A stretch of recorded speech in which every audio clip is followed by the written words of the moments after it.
Um, okay. So,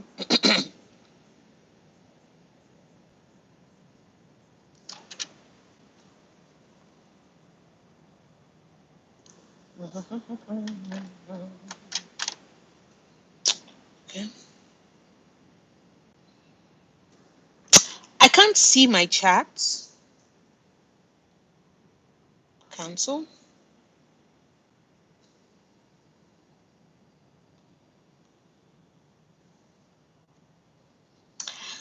Okay, so let us see. Third time's the charm? Anybody? Third time's the charm? Anybody? Hey, come pop.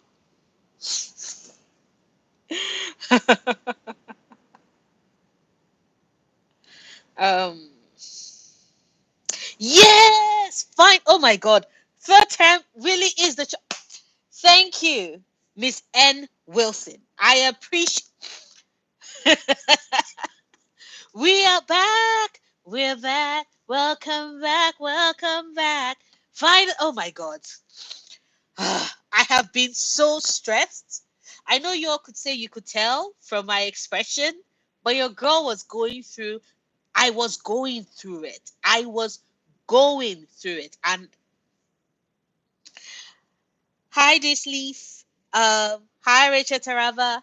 I was going through it, right? Because, of course, it only makes perfect sense that my laptop decided to freeze. Okay, so to give you all context about what happened, I have a like a very old computer. My PC, not my PC, because I use a Mac. Um, sorry, my computer. Oh no no no no, night. Like I'm just grateful because thank you for the heads up, because then I would have continued to sound robotic and I would have had no idea that I was sounding robotic. And I have a problem with that. Um, I don't have a problem with it if I willingly want to sound that way. But if it is that I am sounding robotic and I did not have any plans to sound that way, then I get very upset. So please do not feel bad about it. I am just happy that it has resolved itself. Um, so yes, I'm just going to fix things up, right? Because the live chat on my iPad is just acting very. See, that's the only reason why I actually like doing streams on computers, because then you can see like the chat right there. Okay, just felt a bit bad because man, I understand the frustration of having issues with the stream. Yeah, it's also the reason why I do not like live streaming, just because of the fact that a lot of things can and have gone wrong before. But like I said, it's also because my computer is very old, right? Um, she's going to be 10 in May 15th. Um, so therefore, like, and because of the fact that I have very, I don't know if anybody else relates, but I have very terrible um laptop etiquette, in the sense that I usually have about, in total, on average, and I'm sorry I'm admitting this because I know that somebody's about to lose their shit. I, on average, would have, like, say, maybe 100. Oh yeah, I had to get a new PC just to play Veilguard. Mine was from 2012. Right, like, honestly, if not that I had just bought a PS5, I finally got around to getting my PlayStation 5 last year, because it was, for the longest time, it was unavailable. And then when it was available, I was like, well, I'm still getting good use from my PS4, and there are no PS5 exclusive games that I wanted. And then Baldur's Gate 3 got released last year, and I was like, I want to play this game. And then it became, do I want to get it on PC or do I want to get it on PlayStation? And I was like, well, I've been wanting to replace my PlayStation for a while. So I ended up getting it. But if I had not, I probably might have been like, okay, let's get a PC. But to also be fair, like, PCs are kind of expensive if I wanted to get all the parts, because I like having my stuff, like, last for a very long time, right? So I would have wanted to get like really good pieces that I know I'll be able to get good. Is this still 532? Is this still 5:32?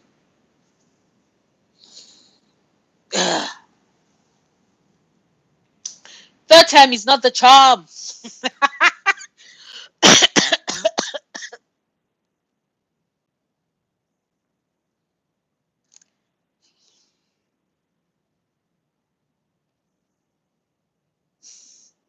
Not my iPad doing this to me. Why are you doing this to me?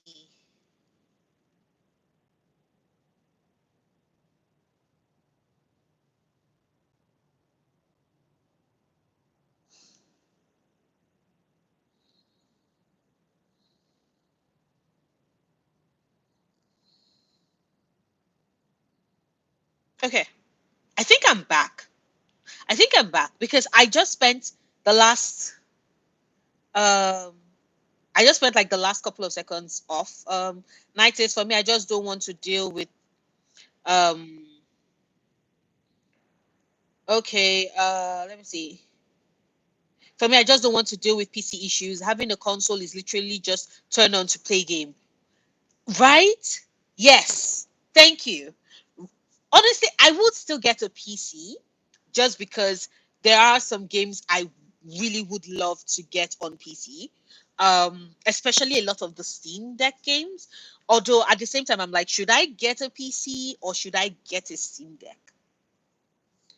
Like, with a Switch, you just dock and play. So, like, I do like having my Switch, but I'm like, should I get a PC or should I get a Steam Deck? Or should I get a PC first and then wait, maybe when I can get the Steam Deck on a very good sale, then I can get the Steam Deck. I don't know. But yes, the thing I really enjoy about PCs, about console, the difference between consoles and PCs, the fact that it's just plug and play. Yes, I am back. Thank you all. Thank you, thank you, thank you, thank you. Because I was really worried. And now I wish I could remember some of everybody's comments because I think a lot of people left off due to my internet laptop issues, and for that I really apologize. But yes, so if we're talking back, if we're talking back about the, um, if you're talking back about the thing with the reviews, right? So, like I said, somebody, and because this is my iPad, I can't share my screen because I don't even have Twitter on my iPad. I have it on my mobile. Um, so as I was saying, I put up the oh my god, this is great. We're winning and all of that. Look at the beauty, takes my breath away. As at 3 hours ago, the the Metacritic score at, like we said, like we predicted, is like at around like 83, 84, which is very good, which is decent. So I put up a simple look at the beauty of that, takes my breath away, which you all can see. Oh no, sorry. And let me see if I can reduce the glare. Does that make it better? No, I'm not even going to bother. I apologize. Y'all are just going to take my word for it that what I'm saying is the truth. And I'm not lying, right? Somebody then comes, unfortunately, that's deceptive and picks reviews. And I'm like, the problem. Right. Okay. Yes, I can. I would probably go back to the old chat on my phone so I can look at the live chat. Thank you. Thank you for reminding me of that night. So the problem, I think, and this is not just with gamers. This is just like me noticing recently, right? Is that yes, Jeremiah, the haters are in shambles. Like their brains, the way they are like scrambling. They are scrambling like the scrambled eggs my mother likes to make, like with some hot piping like yam, like with lots of pepper. Like they are scrambling like scrambled eggs. Um, because they are like, yo, what can we say? What can we say? What can we say? This thing is going like it's looking better than planned, and they are panicking. They don't know what to say. Um, So sorry, I saw a question. Um Here is an interesting question or idea for you. Should games really be given a hundreds? Hundreds mean absolute undeniable perfection to me, and that just simply doesn't exist. But what do you think, Noria? Um sorry. I still have a bit of a cold, so my voice. So in answer to your question, I don't believe games should be given.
Hear me now.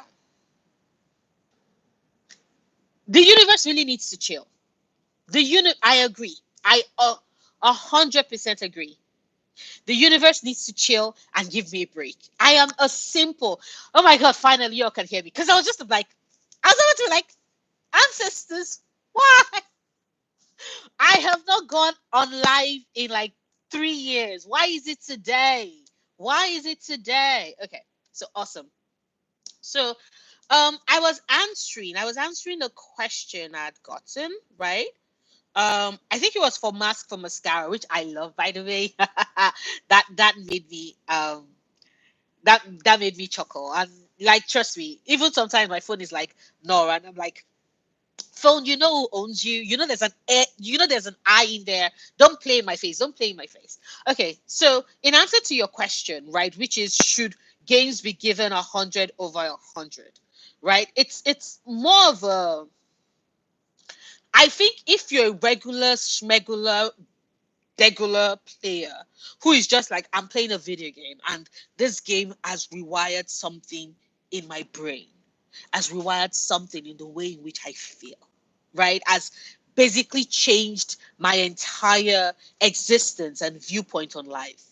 If you're a regular smegular player, given 100 to a game you love, I think is okay. I honestly think that we live in a society that is insistent on, oh, nothing can be perfect. But if something is perfect to you on a fundamental level, that you feel transformed by it, giving it 100/100 is fine.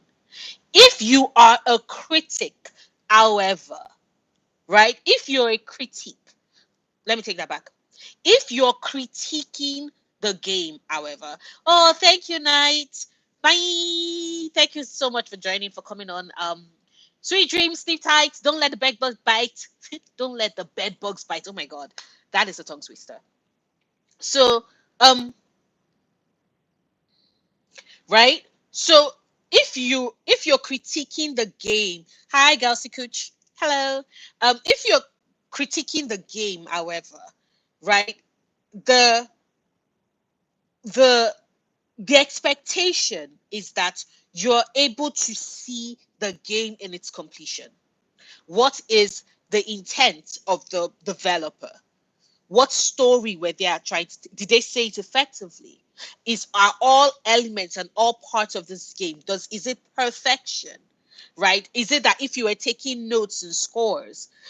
And honestly, because I sometimes critique books, sometimes, not all the time, and I also am a consumer, right? Sometimes I'm like, I have to read a book twice.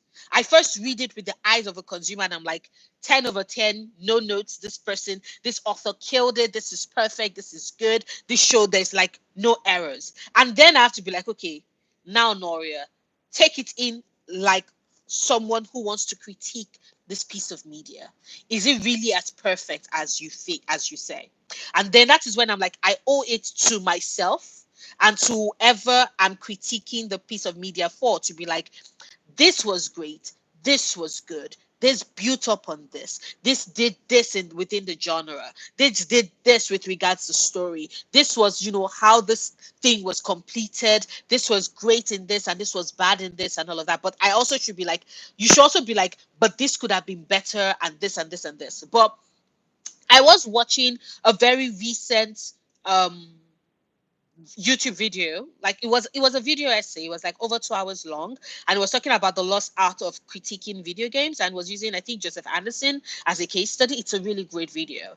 I There's only one point I disagree with them about, and that is the whole point of implying or trying to tell me that Sisyphus, like there was a part where they went on about, oh, I know it was more philosophical and stuff, and they were referencing the writer, but something about the writer saying that, oh, Sisyphus chose his punishment to serve him to some sort of, you know, outcome. And I'm like, Sisyphus? Like Greek Sisyphus? Sisyphus who broke Xenia? Sisyphus who treats Thanatos? Sisyphus? Like, nah, sorry. You add me up onto that point, bro. That was me. That was me. But sorry. But I was saying that that video was spot on in the fact that, you know, a critique is for your audience. A critique is for the, like, the audience that wants to pick up that piece of media. What you're saying is that I love this about this. I think this could have been done better. But like a critique with a QUE explores the positives and the negatives or downsides to be had in a piece of media, in a piece of art. But you need to be able to understand. And you cannot give a critique in bad faith, because you need to understand what story. You need to be able to judge that piece of media on its own merits and what it is that it wants to do.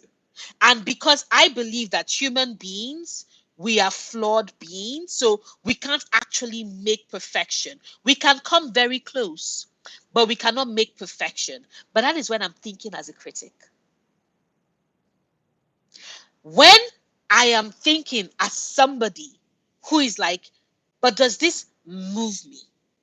Does this piece of work, does it make me feel in a way where I am like, I see the flaws, and I think that this is something that is beautiful despite it. I see the flaws, but the positives and the story it's trying to tell is stronger. As um as a consumer, I'm okay with that. Right? So in answer to your question, Mass for Mascara, and I'm sorry I went on a longer tangent.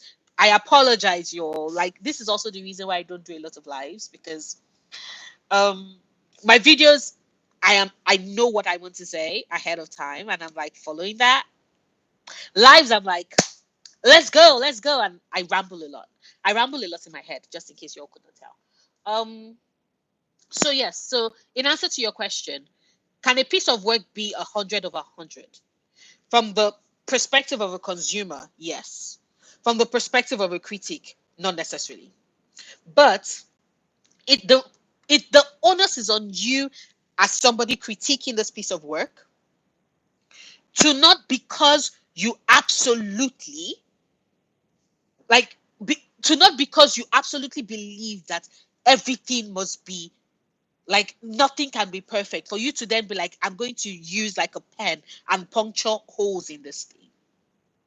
When you're forcing negatives because you're like, I want to be objective, you're just being a dick, right? Because then I'm over here reading or watching or listening to what is your critique, and I'm like, okay, but did you really hate it? Do you really see a flaw in that? Or is it just you being like, I need to have something negative to say about this piece of media, and then you say it? So yes, I am so sorry that was very long. Um Sorry, I'm so sorry that was very long. But yes. Also, Sing Slon, hello. I do not know what see you is. Because you keep saying that, and I'm like, eh, what is that supposed to be? Just let me know. Um So, Knight said, also, I agree with your idea of what makes something 100, right? Because there are pieces of work that change you.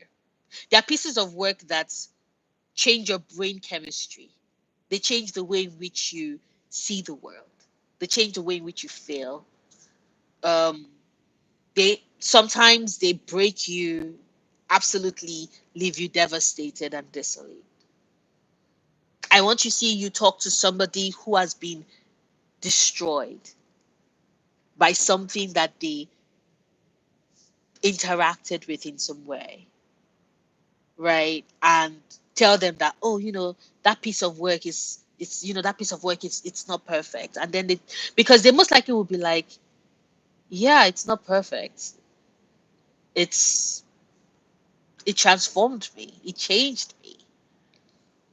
It doesn't need to be perfect to do that, right? So, but yes, I hope I answered your question, Master Mascara. Um, so, yes, I was watching from the critic view, but I love the perfect to you idea. That's lovely. Okay, thank you. Um, Gil said Veilguard. So Goosey Cooch said Gil said Veilguard isn't perfect, but it's perfect for me. Yes, yes. Like Dragon Age is not perfect, right? There are flaws in it, and they are little. Even the Origins, bro. Origins is the best game ever made. Origins is perfection. Like even with that, Origins does have its flaws, right? There are people that absolutely hate the deep roads, hate going into the fade. Like you can acknowledge the fact that something changed you and had flaws, but that does not mean you need to shit on it every seconds because you're like, I'm a critic. No, you're being a pretentious jackass. There's a difference, right?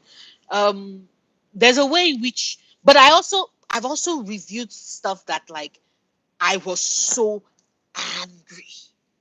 I was I've reviewed stuff that I was so angry about. So I get sometimes doing that and being like, this is irritating me, right? This is irritating me, but still.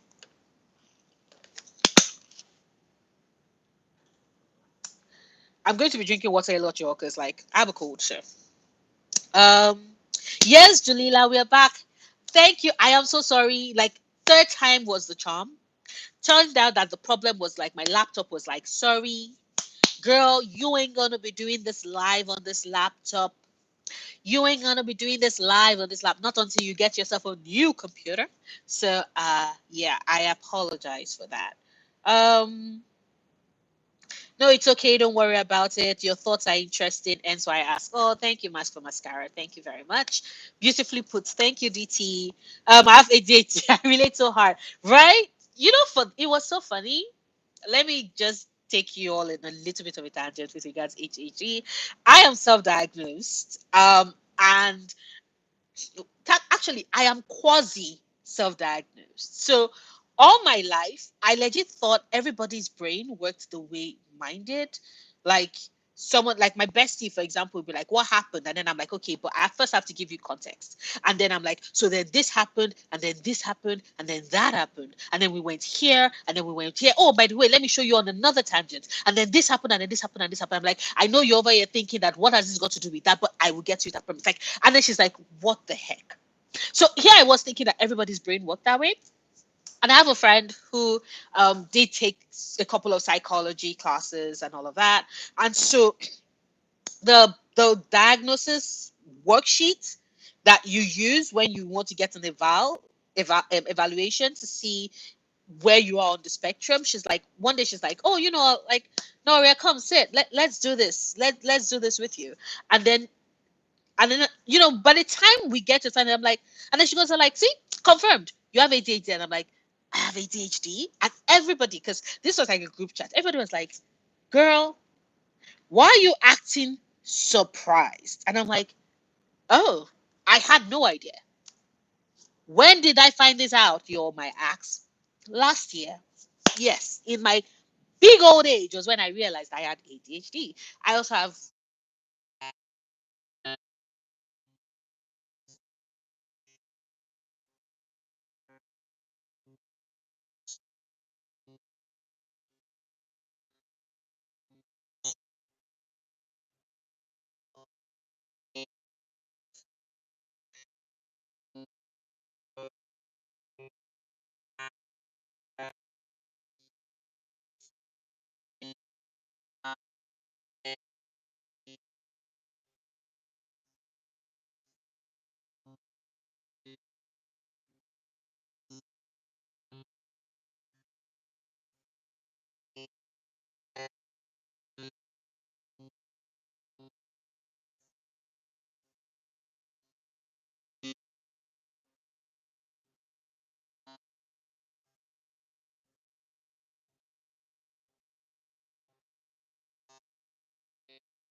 Is the audio still gone?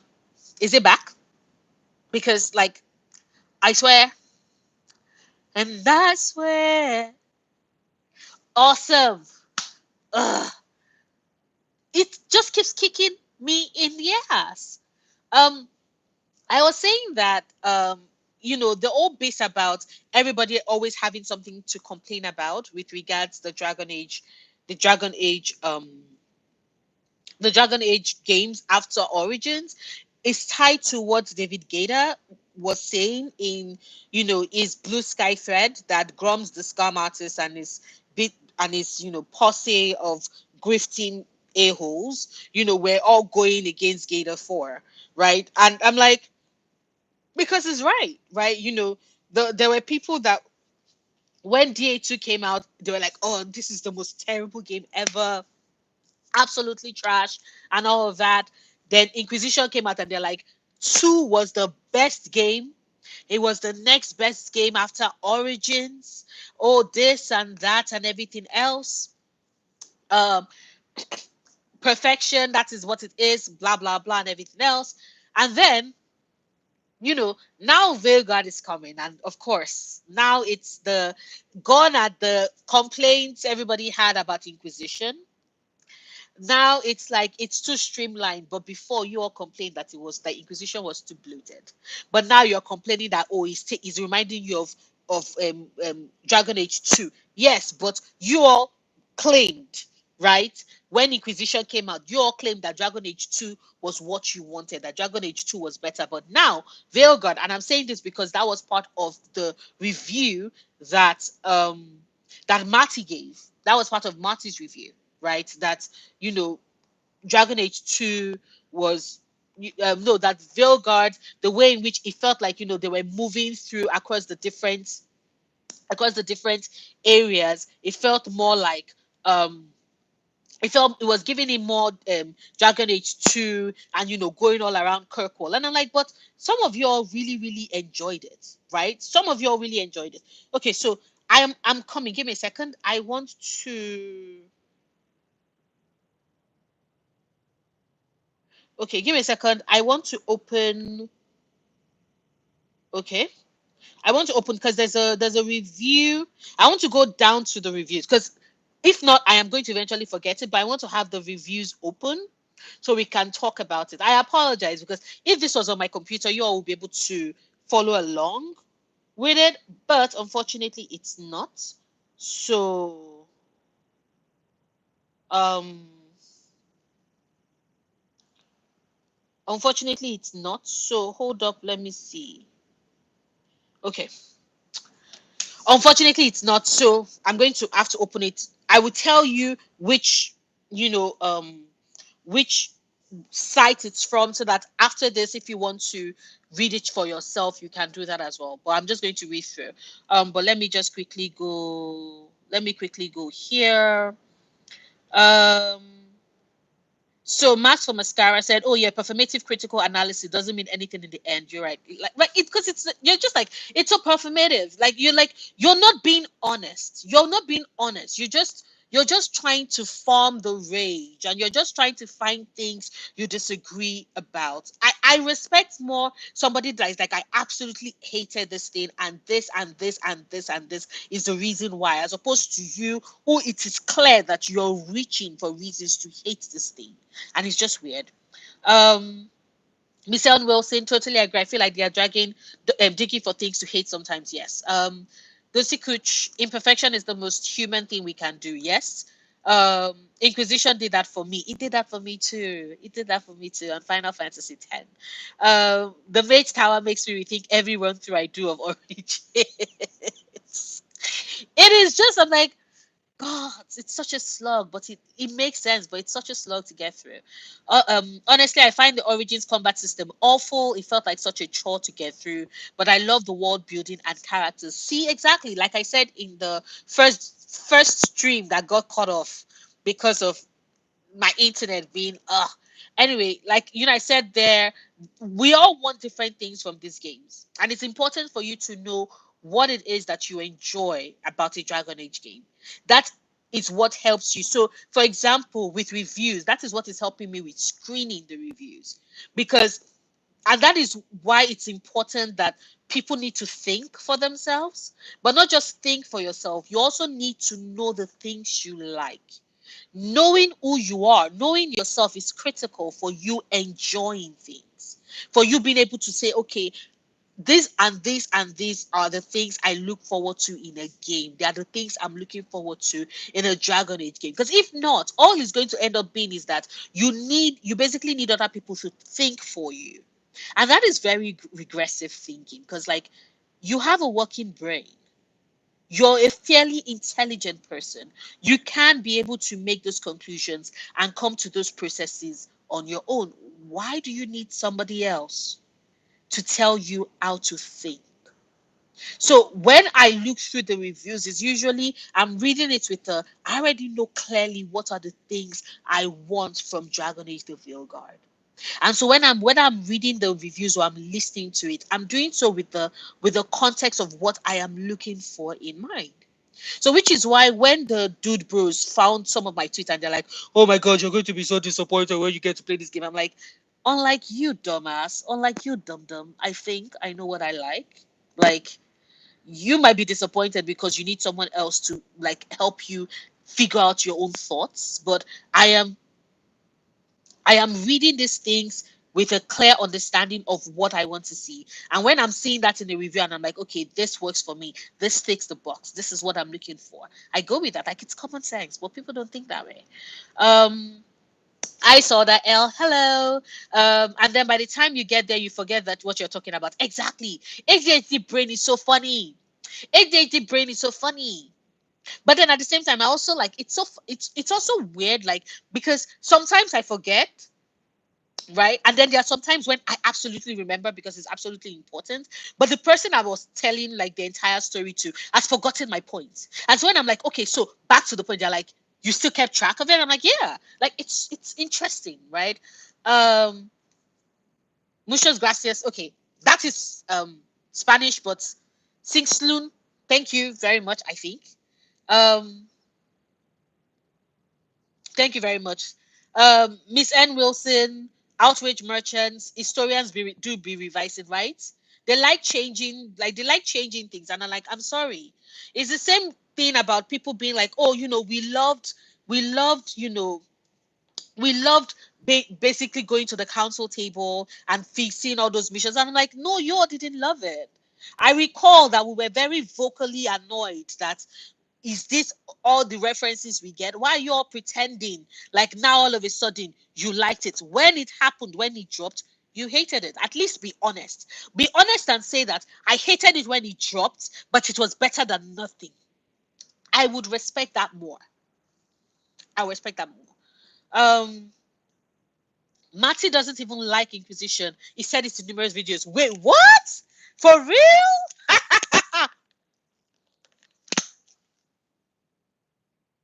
No way. But he said in his review that he actually enjoyed Inquisition. Yo, what?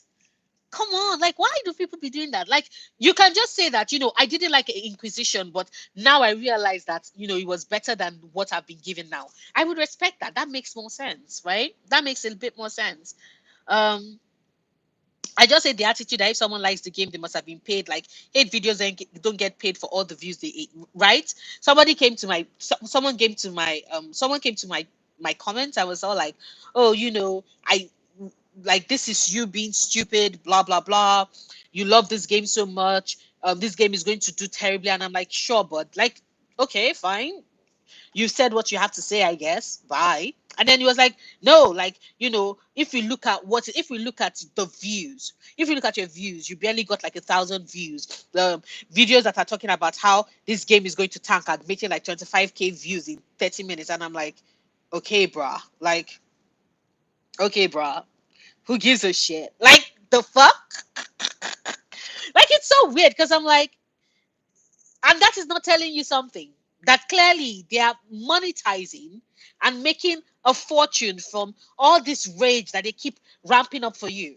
and you have nowhere to put it but in the comments, and then you come to my own video where all I'm doing is talking about how I think Liz Arden is lovely and is a great romance pick. Like, what has your comment got to do with what I was saying? People are weird. People are very weird. Um, people are very, very weird. So hold up. Let me pause here and let me pause here and just read. So the first we'll go through, and then I'll go. Okay, do you know what? Let me catch up on all the comments, and then we can then start, because that is the title of this live. I'm meant to be live reacting to these reviews that I've actually not read. Um, so let me see. Hold up. God, this is why Night is so, because Night does this all the time, and I'm like, how do you do it? Julilia, Marty is disappointing, but I honestly think he prefers JRPGs right now. I honestly, yeah, and that is fine. That's another thing. That is part of knowing yourself and what you want, because that way you're able to manage your expectations, right? Dragon Age, the Veilguard was never marketed as a JRPG. So expecting any of those elements in the story is just, you're just setting yourself up for it, for disappointment. You're just setting yourself up for disappointment, right? Uh so let me see. I mean, I like him. I like his takes in general, and he's entitled to not like or like whatever he wants. But it just has an overtone of it's not origins, and we either need to move on from that or yes, yes. I honestly think so, because even when he was talking about how he enjoyed Dragon Age, he didn't say I love Dragon Age. He said I love Dragon Age Origins, and trust me, I clock it a lot, because like people on Twitter be very annoying about, oh, I love Dragon. Like, you don't love Dragon Age. You love Dragon Age Origins, and that is fine. And that is fine, right? It's like, just be honest, and which is why I'm like, don't pretend to be something. Like, don't pretend to be something you're not. Don't pretend. Like, be honest with yourself. That is fine. Like, nobody's gonna beat you. We are all grown as you're a grown as adult. Nobody's coming to beat your ass. So just say what it is that you want, and like, life is easier, right? Um yeah, just not play Dragon Age Origins. Hi, Sarah Lavellan Popovic. Hello. Oh, I love you too, Marion and the Sapphire. Look at me. All the hearts. So it's so annoying, because like, Six Loon, I am so sorry. I honestly wish there's a way in which, YouTube would just let me translate what you're saying, because I do think that you're seeing so much, like, contributing to that, because I can see Starfield and I can see Dragon Age, right? And yes, it is funny, like, it is interesting, because it clearly, and this is something else that a lot of people seem to lose sight of. You can outgrow your faves, right? There can be uh there can be a style of games that you loved, like maybe say 5 years ago, 10 years ago, and then you find out that, okay, you are not loving it as much, you prefer this, right? I am always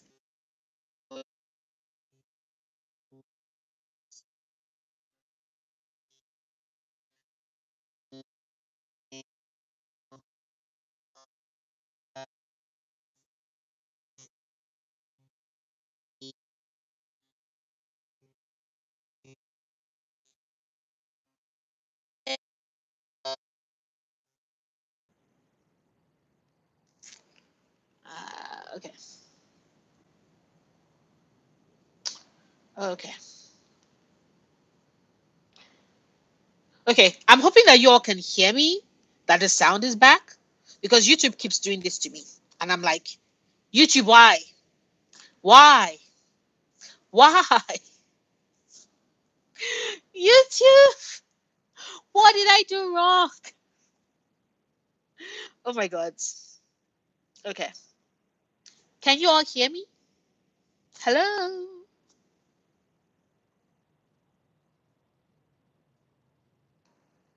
Wait, hold up. Can you all hear me now? Okay, so we're back. Oh, awesome. Okay, but are we back with sound? We are back with sound. Awesome. Okay. YouTube, You keep trying to silence me, and I refuse. I refuse to be silenced. Okay. Sorry. Sorry. So like I was saying, six noon, I can't, like, I wish there was a way in which YouTube will allow me to like translate your words, because I do think that you're like contributing actively to this conversation. But yes, it is clear I can see Starfield and I can see Dragon Age, and like, as I was saying, it's possible that he's outgrown this particular style of RPG that he used to really love and enjoy. And that is fine. I need people to be able to like make space for, I have outgrown certain interests, or I am no longer interested in this particular thing. Like, you can walk away from it, follow your new interests, follow the new things that you love, because that is the only way to keep you from resenting what you used to enjoy. Right? Because if you force yourself to continue, you would end up losing sight of why you love that thing in the first place. You will lose sight of why you used to love that in the first place. And you need to keep that in mind. And I think it's sad. I think it's sad that, a lot of people do not recognize that, or a lot of people do not realize that, right? So sorry. So let me see. Where was I? Yes. Goosey Cooch, I want to fall in love with characters and story. Same, same. Julilia, every game I play has things I hate about it. The only thing that matters is if what I love outweighs what I dislike, right? Which is valid, which is very valid. Like, it's just logical. It's a logical way to enjoy things. If not, you're just going to be miserable and you will just hate everything. And that is just a very sad way to live. Mask for mascara. Unfortunately, critical analysis seems not to be a skill people value anymore. It's giving low IQ. It is. It is giving low IQ. Spot on. I'm more into fantasy romance than anything, right? Mask for mascara is a top tier name. It is. Um, Not the war table. I'm telling you, they are rewriting history about the war table, and I'm like, not that same war table that you all complain about. Like, we, you all are not about to make me start doubting my memory and shit. We hate, like, it was hated. It was hated. Now it's beloved. Now it's beloved. Like, please, come on. Every game of Dragon Age is Dragon Age to me because it's always willing to explore its own world. In Origins, we meet companions or NPC and play a wording of many backgrounds. I want to see every aspect of theaters. You and me both. You and me both. You and me both, GT. You and me both. Um, he might have played it recently and enjoyed it, maybe, but he did a retrospective on Origins, maybe last year, I think, and I said he didn't like Inquisition. Aha. Because, like, and that is the thing, right? Because if you love, like, and I think that's another thing that needs to be explored. You need to be like, okay, what did I like in Inquisition? Okay, is any element of that present in, sorry, I saw Inquisition. What did I like in what did I like in Origins? Are any elements of that present in Inquisition? If you ask that question, then it becomes easier, right? Then it becomes easier to navigate that. So let me see. Let me see. No IQ is real. Gusika Kuch says the YouTube algorithm loves monetizing rage and grifts. I'm so tired of it, and it's so disingenuous. I'm sure half of the grifters don't even believe half the crap they say. Yep.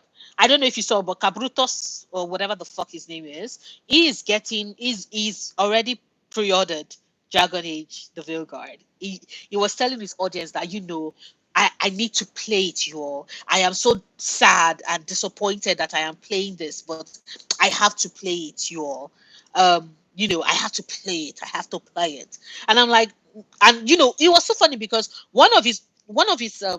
his audience was like, sorry, one of his subscribers or followers, he was trying to run away, but look at, here is my baby. Hey, come up. Do you want to say hello? Do you want to say hello? Baby? Do you want to say hello? Come up, says hi. Right, baby? Yes, I know. I know. Sorry. Um, come from. They said I should tell you. Psst, psst, psst, psst. I've told you psst, psst, psst, psst, for you. I told you psst, psst, psst, psst, for you. Um, but yeah, so Cabrutos or whatever, he was like, I am so sad about this. I am going to, you know, I'm going to unfortunately play this game. And one of his followers was like, you don't need to play the game, bro. We already know that this is DEI trash. Why are you buying this game? Why are you playing this game? And he was like, well, I cannot just say DEI also. And we're like, but we already know it has DEI. And he's like, yeah, but I got to play, bro. I'm like, the grift is up. Dude saw that article where they were like, oh, this is going to have the most realistic kissing scenes and makeout sessions. And I'm like, with the sounds and everything. And I'm certain his brain was like, I got to see that for myself. Like, you are not slick. You are not slick. We know what you're on. But yes, YouTube really does only encourage, like, it loves the rage, it loves the grift, because there's something about the psychology of anger that keeps you coming back and back and engaging over and over and over again, and YouTube is able to make money off of that. It's not good for your mental health, it's not good for your sanity, but YouTube doesn't care. YouTube just wants to make money. um I just watched Matty's video and it felt really nitpicky, and his comments about his certain companions were really weird. Yes, K creator, I agree, because I watched that part, and when he went off on the Lara, and it was like, oh, you got the confident, strong woman in Morrigan, in Liliana, in Cassandra, and I'm just like, but you do know that, like, women are diverse, and you know that strength comes in different shades and shapes, and that we need the confident women, we need the ones that are excitable, we need the ones that are gifted and brilliant and talented and everything else, right? And, like, women are not a monolith. Strong women are not a monolith. And do you know how I know that? Because if Matty was dropped into the world of Thedas today, he would beg for a Belara to be there to save his ass. Because, like,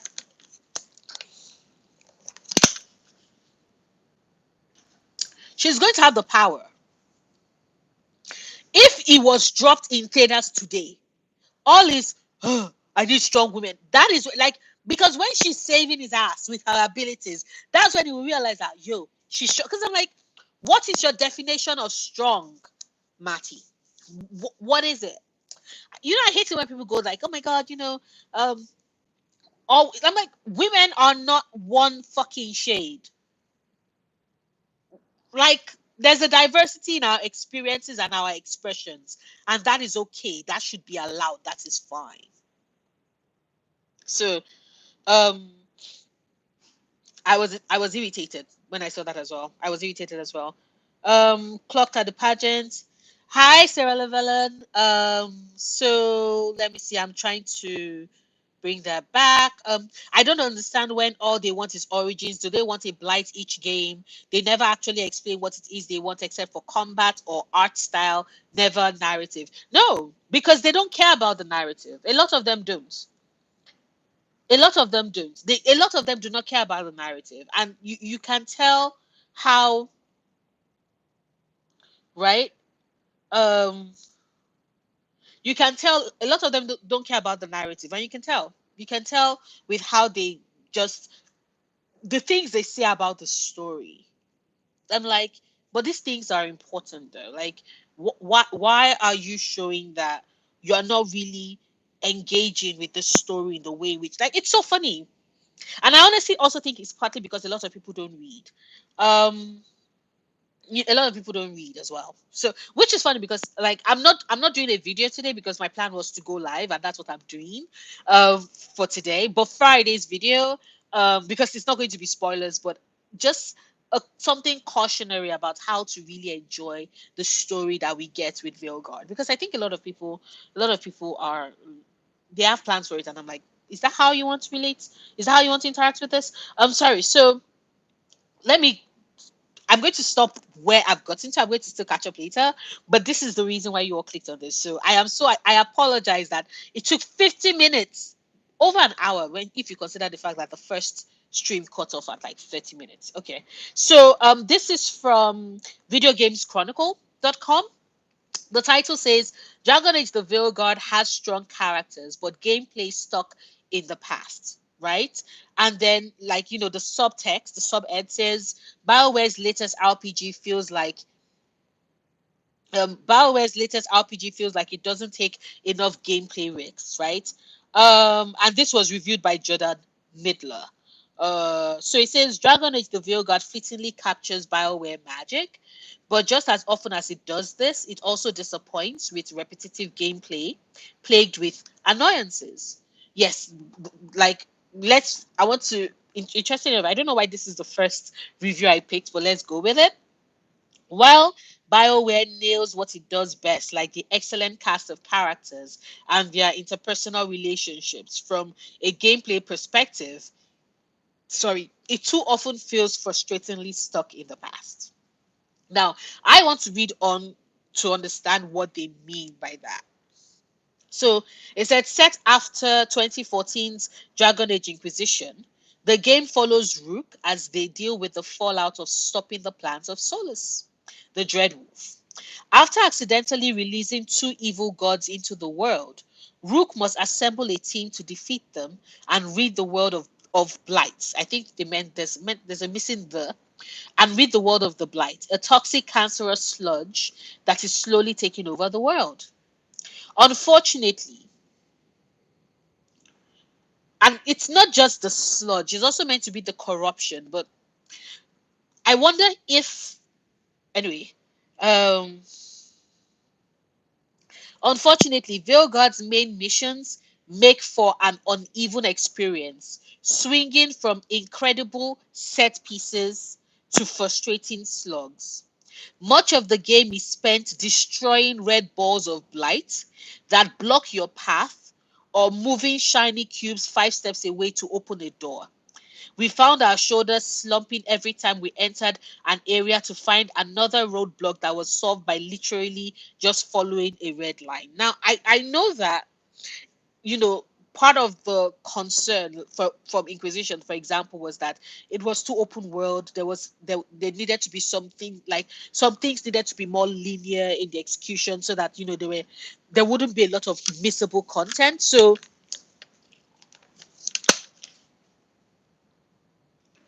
I can see why, you know the the developers would have gone straight to doing a red line.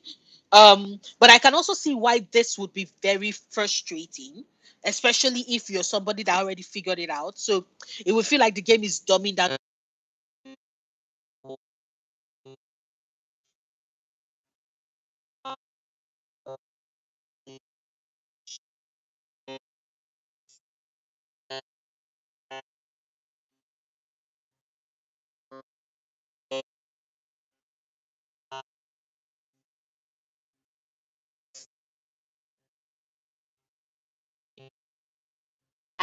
I honestly love the old bit of Robert Noria is back.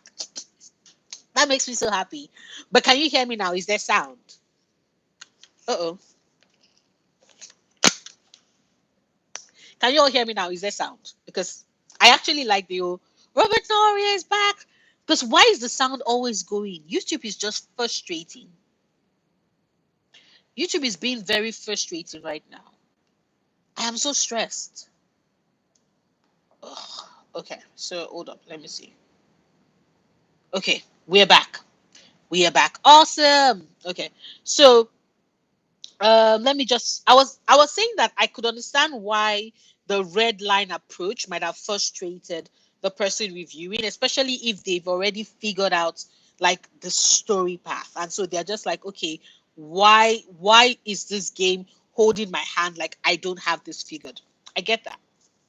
I think that is them trying to correct from Inquisition, and maybe they corrected way too far, and that happens. I do find it interesting though that they brought up like the blights and how it's practically everywhere, because I thought that was the entire basis of the story.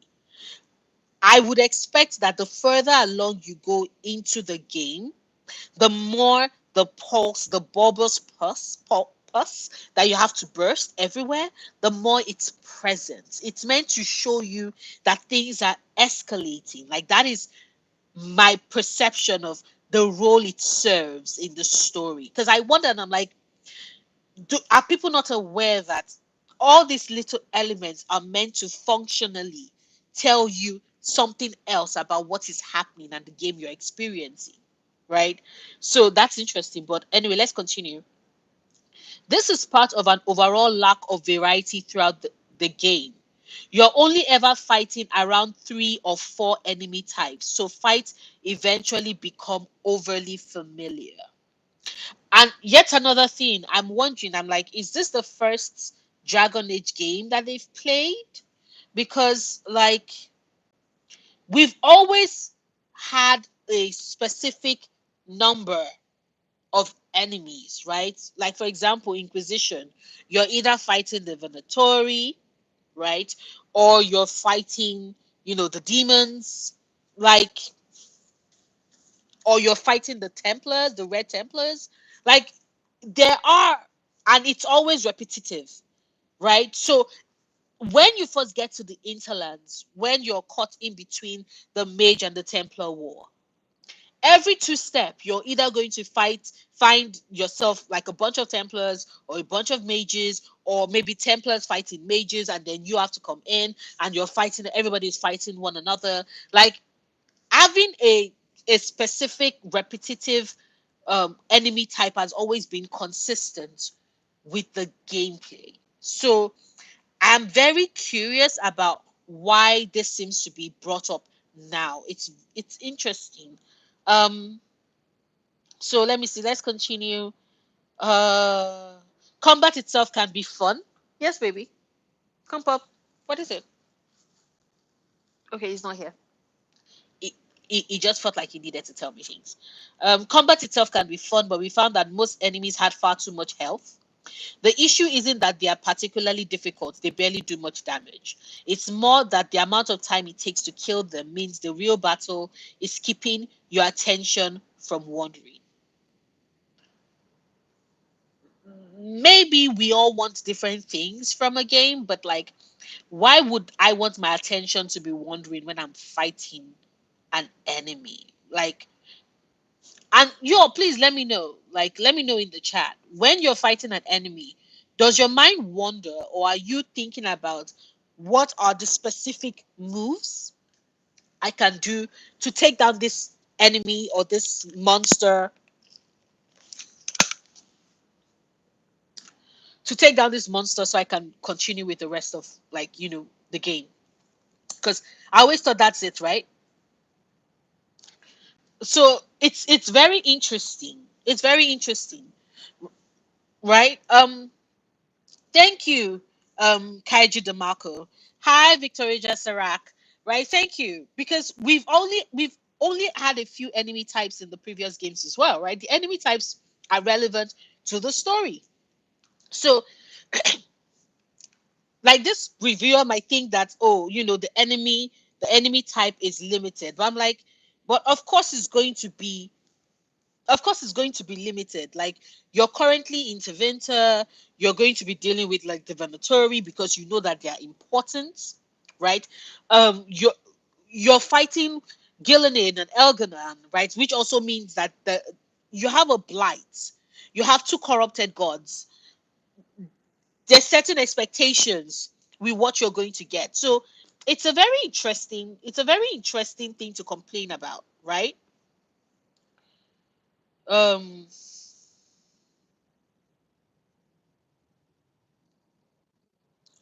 Okay, so Malian and the Sapphire, this feels like a personal problem, like a focusing issue to be exact.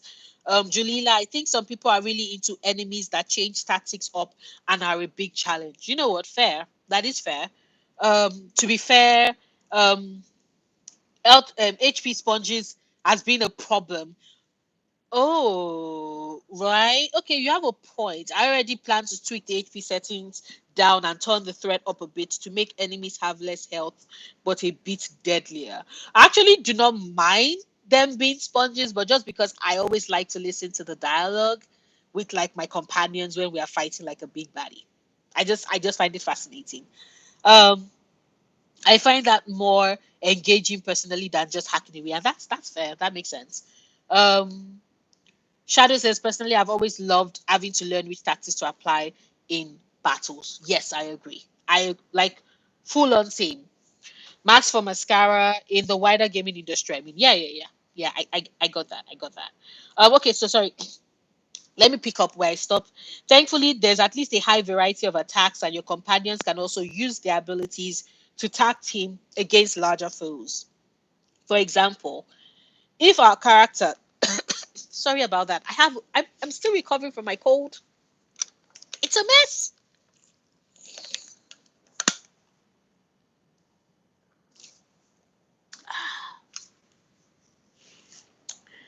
I do love drinking water though. Hydrate, people. Everybody should hydrate. Um.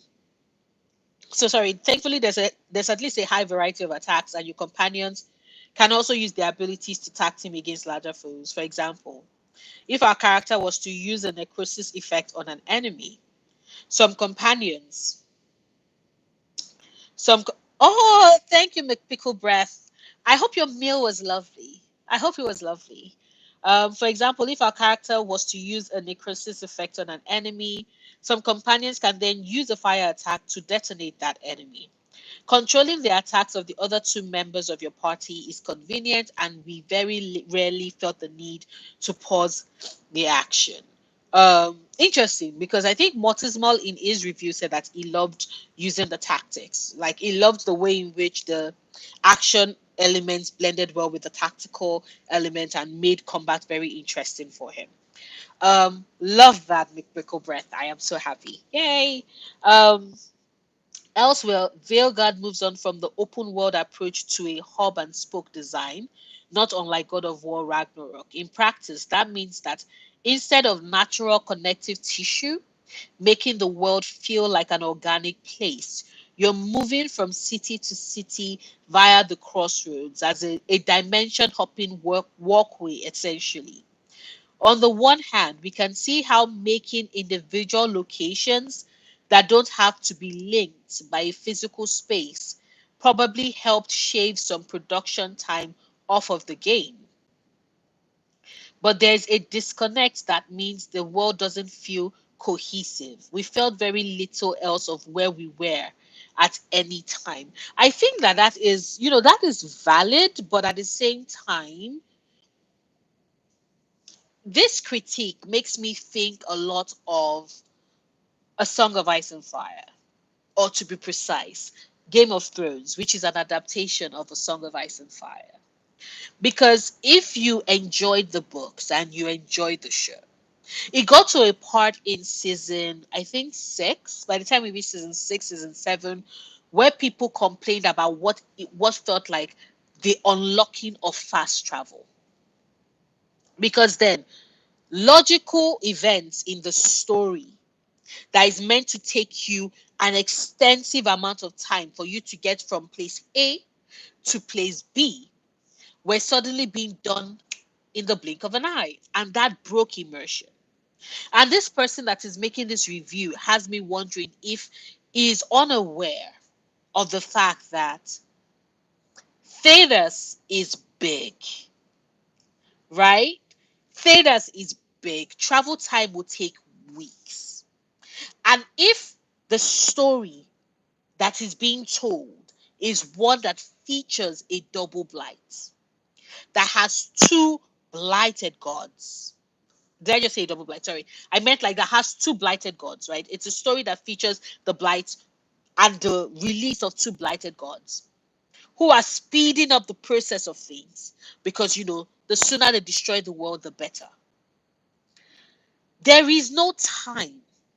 The story itself demands that to get the characters to get to places where they need to be as quickly as possible. You need to create an avenue where that can be done in a way that is believable. The introduction of the lighthouse, right? The introduction of the crossroads is meant to serve that. Yes, it's a convenient fast travel point, but it's also meant to serve the story because logically, it makes no sense. Zero, zilch. For in this story, when shit is time bound and things are pressing, for you to tell me that, well, the crossroads take, a bit away from it, everything is happening very fast, and I'm like, do you really think that with the end of the world barely weeks away, we have time to spend 4 weeks on the road from Antiva to Rivain and back again, like, or from Antiva to Nevada and back again? What are you saying? So i I see where this writer is coming from. I'm just like,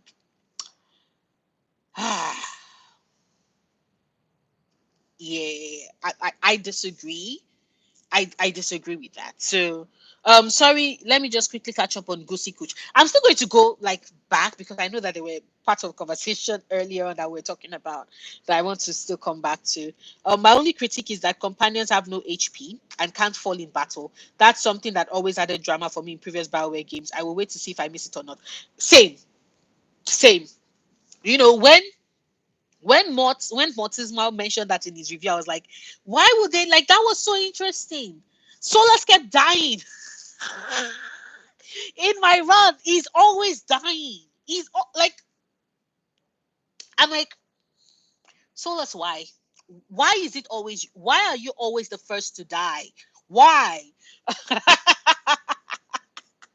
That was always so cool. But yes, I agree. I agree that it's just so sad now that like they don't die. Because I'm like, that brought drama. Um Brilliant reference to audit make it easier for non-gamers to understand. Oh, yeah, of course, my pleasure. Also, we had huge open world maps in Inquisition and they didn't like it. Thank you, Max, for mascara. Like, they complained about that shit. They complained about that shit. I'm like, for real? Because all I needed to do was tap a point and I'm like, oh, cool, awesome. Now I'm in Emerald Graves. Oops. Oh, let me just pop in quickly to get to the interlands because I want to solve something for Dorian. Like, they complained about that. Let's be honest, right? Let's be honest.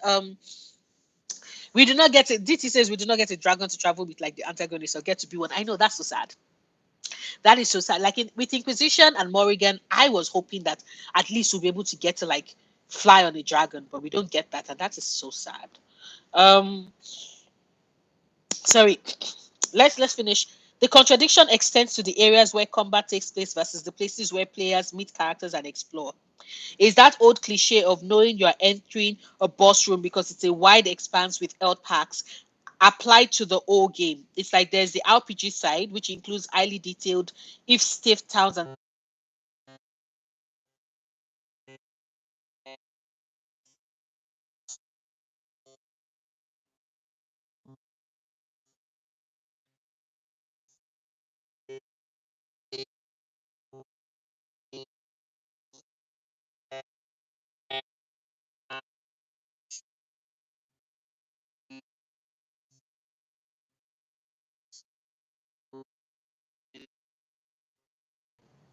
yeah, it keeps going.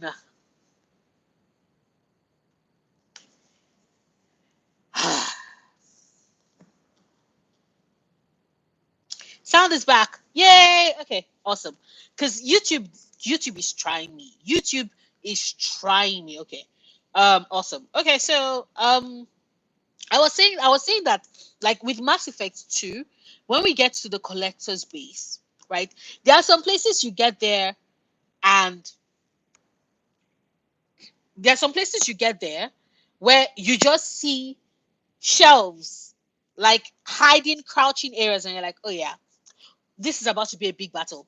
Everybody take positions, get ready. Like, yes, I it's a video game staple, but at the same time, and I get it, some people just like to be, I want to be surprised when the boss pops up. Like, but this is not like BioWare is not from soft, right? You're not playing Elden Ring.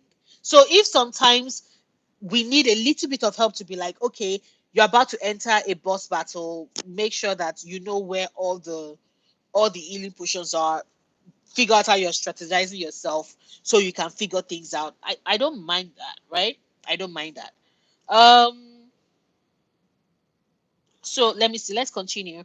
This is dreadfully evident in Ducktown, one of the game's main cities, where there are always enemies on the exact same street every time you visit it. They stand there, you batter them senseless, and then move on. The NPCs in the building that look directly onto this street of never ending chaos never move a muscle. See, now this valid criticism. And if that's the case, a part of me would be a little bit hurt because I do like some form of reactivity in games. Um, and I did have a video about the progression systems in The Sims and how, that interview about them bringing a bit of it into Veilguard made me so happy because The Sims is very reactive. Like the NPCs are very reactive of the things that are happening in the world. You can always see it, right? If people are fighting, you see them have their reaction. If something is on fire, they react to it. Like reactivity is a core part of these games. And if truly this is how it plays up, I would be a bit like, this would make me a bit miffed because like why um BioWare had this issue 15 years ago when every Mass Effect combat zone was made as obvious as possible. Yes, thanks to the chest high walls everywhere. True. For it to still be such an issue now is disappointing. That's the thing, though. Is it an issue or is it the things that people want? Like, I get this person saying that he doesn't like it, but I personally like it. I think it is up for debate. I think it's a case of preference. I personally like being able to be like getting mental cues like, okay, a big battle is about to happen. So it's best for you to get yourself sorted and be ready to face whatever comes through the door. Right. So, um, thanks to the chest high walls everywhere, for it to still be such an issue now is disappointing. That's that's key to a lot of our problems with Dragon Age the Veilguard. Its annoyances were forgiven 15 years ago, but just doesn't pass muster in 2024. It's a matter of perception, and perspective and preference. The towns and cities themselves, whilst beautiful, feel stilted. Beyond the strange lack of reaction from NPCs to everything you do, there's also an artifice to the towns themselves.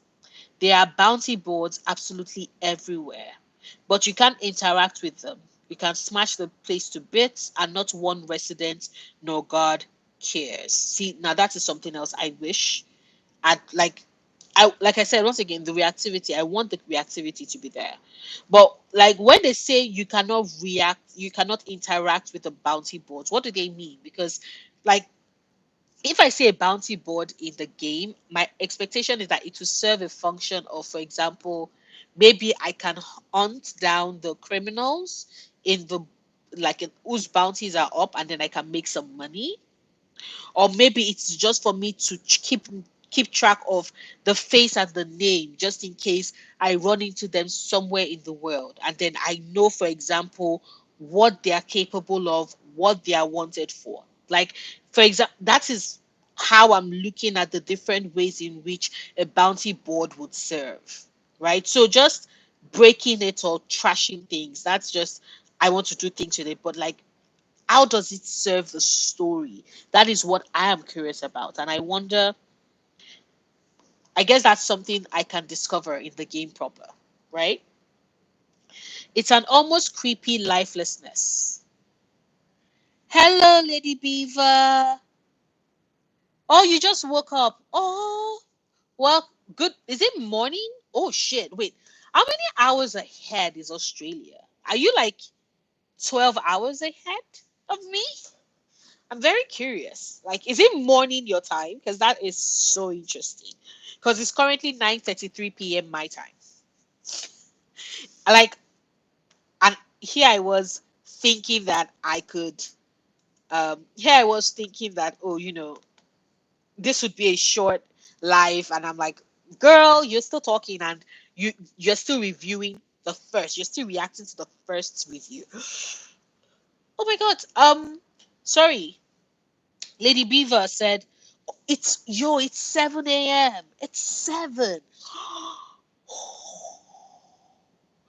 Now I'm thinking about it, like, because if this is 7, if this is 7 a.m. on Tuesday for you, that means you're like ahead of me. You're like almost 10 hours ahead of me.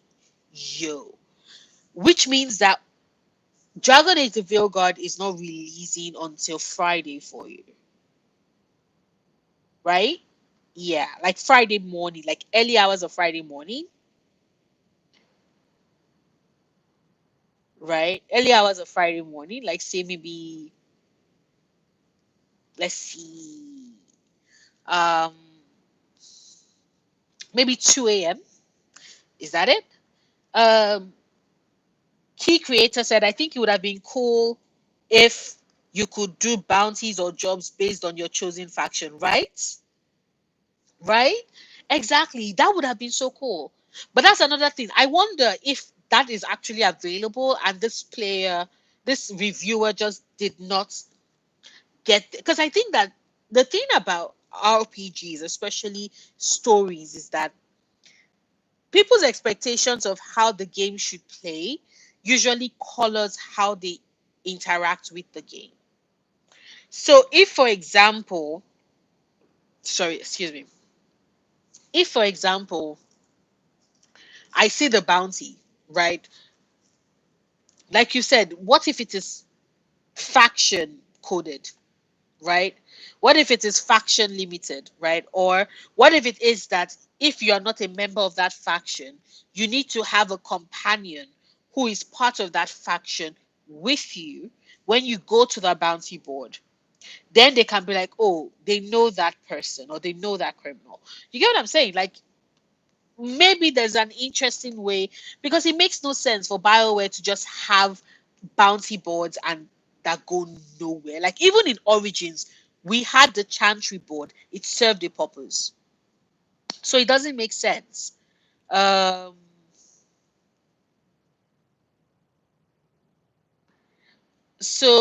I have to wait till the first. I think it's 2:30 a.m. Like 2:30 a.m. Yo. Are you playing it on PC or are you playing it on console? Asking just because of the preload. Like, if it's console, then we know that you've already preloaded it, right? But if it is PC, right? If it's PC, then are you going to like wake up at 2:30 to set it to download and then go back to bed? And when you wake up in the morning, it's done. I'm very curious. Um, I'm interested. McPickle Breath. I'm interested to see if this will be something I'll notice. I don't really expect hugely interactable, reactable background NPCs from a focus story game. Maybe an open world. That is also fair, and that is also true. Yes. Um, DT, I love bounties. Yes, Dorian, I will hike into the woods to attack Venatory for you. Please ask again. Those hills, though, those hills in the interlands, I was just like, Dorian, I love you, but why are Venatori not like easily accessible? Like, what is this? I'm sorry. Okay, so let's continue. Despite the often rigid nature of its world, Veilguard does at least set a high bar visually.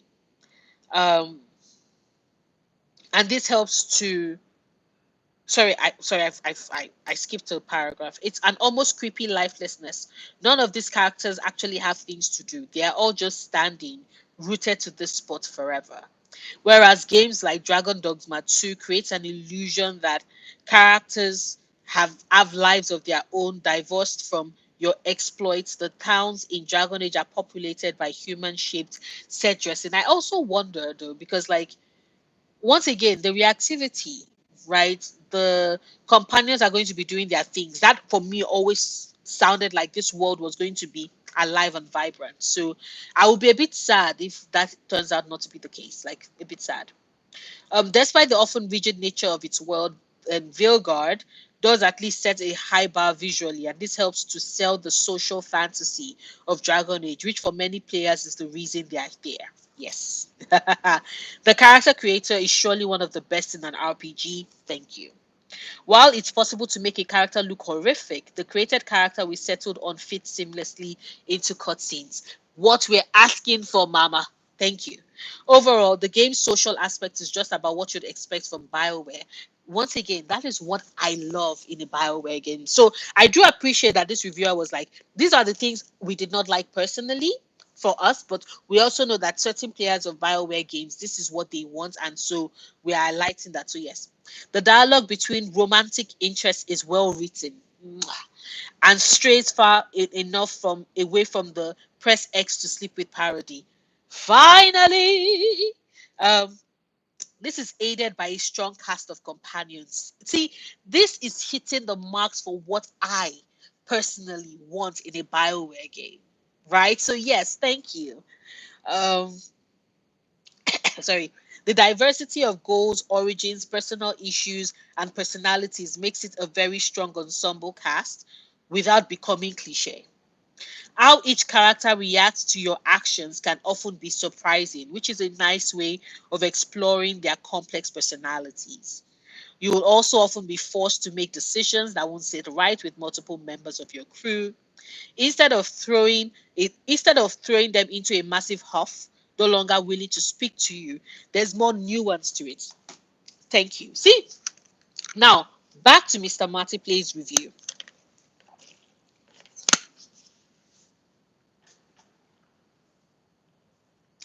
That is something I had. That was a problem I had with what he said.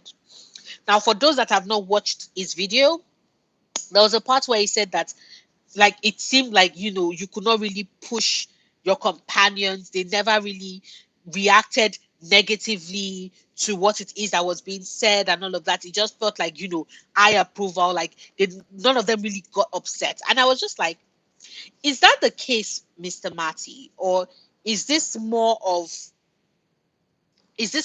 a case of these characters are more nuanced in their reactions, but you want an extreme reaction that would not have been logical for the characters and the story that is being told? Because Mr. Marty, for example, was kept, like, in his interview, he was sorry, he was complaining about how, you know Rook could never at all ever be a jerk. And he had a problem with that because he wanted a Rook that could be absolutely, vile or the foul and all of that. That the Rook always seemed semi-nice. And I'm like, okay, but you're not role playing as you. You're role playing as Rook, which means that there are set predestined expectations of this character, I guess. And so if it's possible that the Rook that you're playing as, right? If it is that the Rook you're playing as is somebody that, not even playing as, the Rook that you get to role play as might not exactly Lady Beaver. So there is no renegade Rook, and it felt like he wanted a renegade Rook. And I'm like,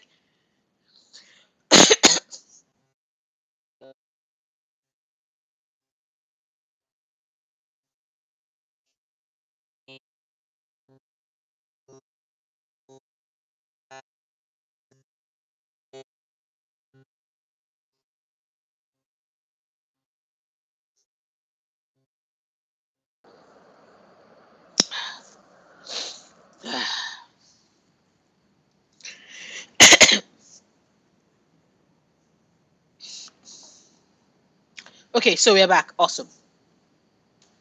I love the fact that it sounded back. So if, like, maybe because I've never really pushed the extreme in Inquisition, but even with Inquisition, right? Even with Inquisition, it's so, you don't play as like an evil dirge as an Inquisitor. you're still a fairly decent human being. And I think that that is like a bit of what is different between, the other Dragon Age games. Aside Origins, yeah, you got to be as evil and maniacal as you can. And maybe that's also part of the reason why the Origins is the best RPG game ever, and the rest of BioWare's properties suck people. Maybe that's why, that's one of the reasons why they really believe that no other game compares to Origin, and that is fine. That is fine. But I do think that if this interpretation is that if this interpretation is like more of a case of these companions are adults, because like other than the whole approval thing, right? If you're thinking realistically, real life type thing, right? Having these companions be mature,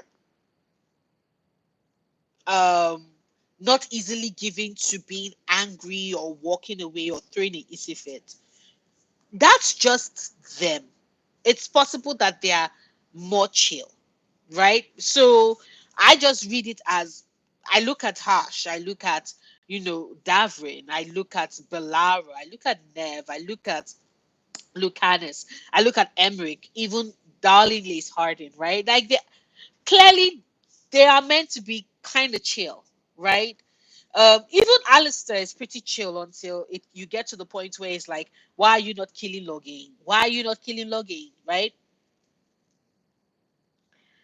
Wi- to be fair, the fact that that was an option to turn over Fenris, right, to the slavers, and you know that there are people that chose that as an option. You know that there are people that are like, yep.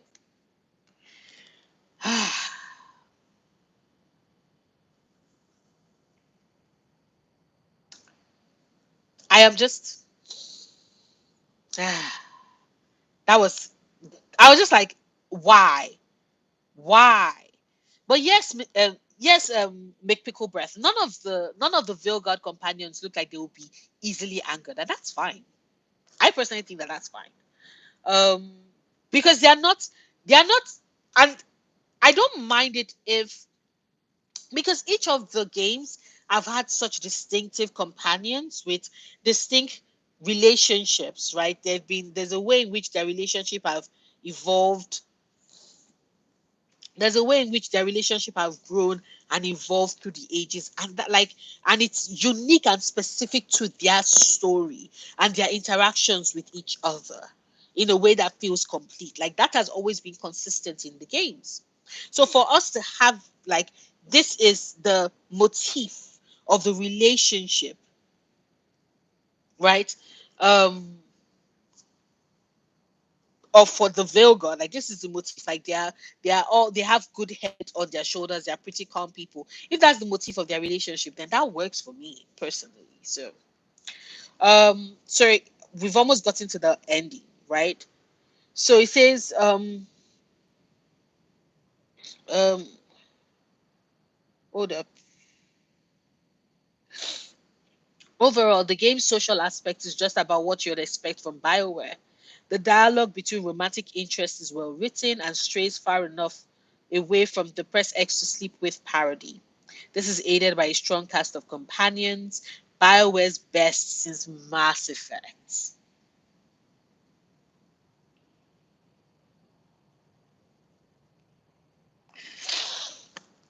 Oh, talk dirty to me. This is what I want. This is what I want. Okay, sorry. The diversity of goals, origins, personal issues, and personalities makes it a very strong ensemble cast without becoming cliche. This is what I want. Okay. Um, how each character reacts to your actions can often be surprising, which is a nice way of exploring their complex personalities. You will also often be forced to make decisions that wouldn't sit right with multiple members of your crew. Instead of them throwing Instead of throwing them into a massive huff, no longer willing to speak to you, there's more nuance to it. It's possible to disagree or be annoyed with someone you respect without going crazy and burning down the lighthouse. What do you mean? We have companions with like good head, a solid head on their shoulders. We have companions who are like, sorry, rather than overreact, I'm going to take things slow. I'm going to take things good. Like, what's not to love? What is not to love in that?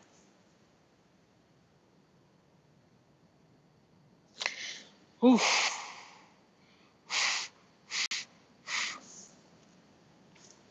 Okay, that is like good solid head, mature companions. Yes. Okay. Let's finish. Let's continue. Each team member also gets a side mission. So kind of like, which slows down the pace and lets you learn more about them. These are almost uniformly great, at least from a writing perspective, and serve as windows into a much better version of the Veilguard that could exist. Ugh, that sounds great. That sounds good.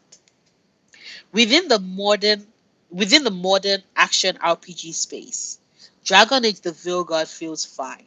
It's a game that is never overtly bad, but it's also only ever very fleetingly amazing. We particularly enjoyed its cast, but the majority of things you're asked to do with them are disappointingly repetitive. There are moments of spectacle and longer missions that show potential. But overall, we were left feeling like BioWare hadn't evolved with the times. And you know what? That is a valid criticism. I don't necessarily agree with like some of the things that they did not like are things that I don't mind, but I can see why they would have a problem with that. And that is fine, right? That is fine. Um, this is actually a pretty objective review, right? But kind of subjective in some parts, but we're okay with that. So it says Dragon is the Veilguard um, feels like BioWare playing it too safe. While it nails what it does best, like the excellent cast and interpersonal relationships, from a gameplay perspective, it feels out of date. Like I'm like, do you know what? Fairs. But see, that excellent cast and interpersonal relationships is why I play BioWare games. So to me, this is good. This is good. So they were like excellent cast, great visuals, best in class character creation, but it has a dull mission design, it has a lifeless world, and it has simple puzzles. And as somebody that also likes and prefers simple puzzles, I'm not complaining. Give me all the simple puzzles, please. So yes, this is good. Right.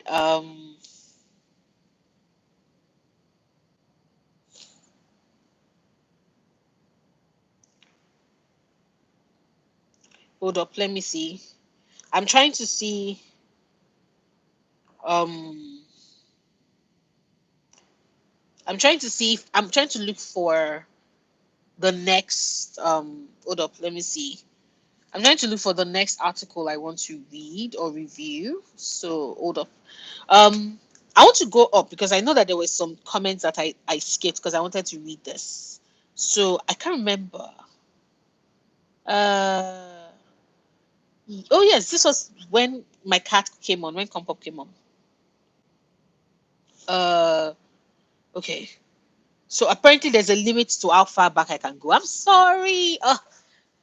YouTube chat, you all should allow me to be able to scroll till infinity if I want. Okay, so I don't understand when all they want is origins. Do they want a blight each game? They never actually explain what it is they want except for combat or art style, never narrative. That's because a lot of the people that are like origins, it's never really about the narrative. It's usually, like you said, it's about they like the style of combat. They prefer the art style. And I'm like, the art style is just there. Like, it's not spectacular, but I get it.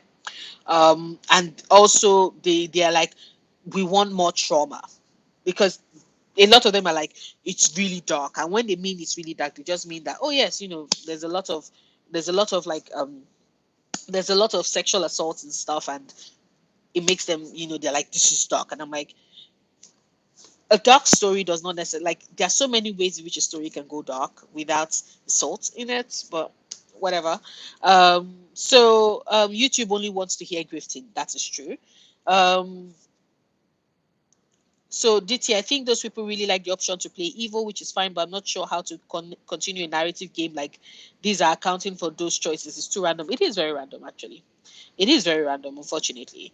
I think Origins is one of those games that people who love it absorb it into part of their personality, and so affronts against them feel personal, and they have a visceral reaction to it. Mask for mascara, yes, I agree. MMO bloat ruined Inquisition for me. It was a lot. It was a lot, if I'm being honest. I enjoyed it, but it was a lot. Sarah Level and Popovic said, odd take thing we liked in Inquisition is the anticipation of the next game. It's still my favorite game, though. True. Um, so, oh my God, it was Carla. I did not know it was Carla that was saying, pss, pss. Ah! Hi, Carla. I am so sorry. I did not know you were the one that was saying. Pss, pss. I did say piss piss. He ignored me. Because he loves to. He loves to be like, I am minding my business and going about my day, and yeah, I don't care. I don't care. Um, I have not yet watched your review, Carla. I do have like that. And this is only if Carla is still on. And by the way, I have everything like synced, synced, because I want to watch it on my TV. I want to make it like big with like my speakers so I can really take it in and enjoy. Um, so I do have plans on watching, because I was only able to watch Morty's Mall, and then I was like, okay, let me just watch Marty's video and have it out of the way, because I was like, clearly he didn't enjoy it, and I wanted to hear his thoughts. And then, so yes, I am going to be watching yours next. The evil options really are too random. There's a complaint for Mass Effect. You can choose certain bad options and it gets overruled anyway. It doesn't keep a story going. It doesn't really. And sometimes you're like, why are we choosing these options though? Is this something logical that, like, is this something that Shepard would logically do or say, right? Like, or is is this just Shepard being a dick? But and also, if this is Shepard being a dick, why is it that by the time you get to Mass Effect 3, people are like, Shepard is the savior? I'm like, like, if you've been playing a full on, and kudos to people that can play a full on renegade Shepard. Oh, sorry. Yeah, sorry. Yeah, if you want to play a full on renegade Shepard, for example, kudos to you. I always play a Renegon, right? So heavy on the renegade, but with some Paragon choices, because I'm like, that's a more believable Shepherd for me. Carla, it's unfortunate that YouTube really does reinforce such a negative BS. It does. It's very annoying. Um, Mask for mascara. The Trumpers love throwing the DEI argument at anybody, not straight and white, just existing. Unfortunately, yes, because it is just a front for their bigotry. It is just a front for their bigotry. We know what it is. It's bigots, but in like a another typeface. But we still see it. We know what it is. I want to clap Solas's bowed head. That's funny. Um, the annoying people crying DAI should receive free therapy. Yes, they should. Yes, they should. Um, Guys like Marty can't comprehend that. Sarah, I'm so sorry, because now I'm like, yo, you said this a while ago, and I cannot remember the context. I'm sorry. They are not ready to love and respect women. A lot of them are not. Nope. Zoe, is that Mr. Martin we're talking about? Yes, yes, it was. Them loving origins for the combat of all things says a lot, right? Because that combat is janky as hell. Like, what? Um, Things happen, Nora. It's all good. No idea, but Martin like Fallout 4. Inquisition is much better than the last three Bethesda game. Yes, yes. I can't imagine that Veilguard could be worse than Fallout.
I'm so sorry, y'all.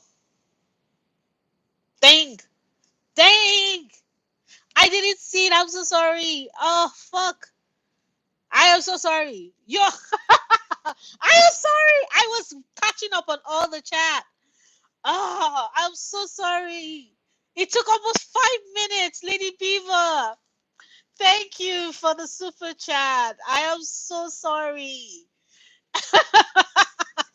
I don't know what is wrong. I don't know if it is YouTube being absolute evil, vile, or if it's the headphones, right?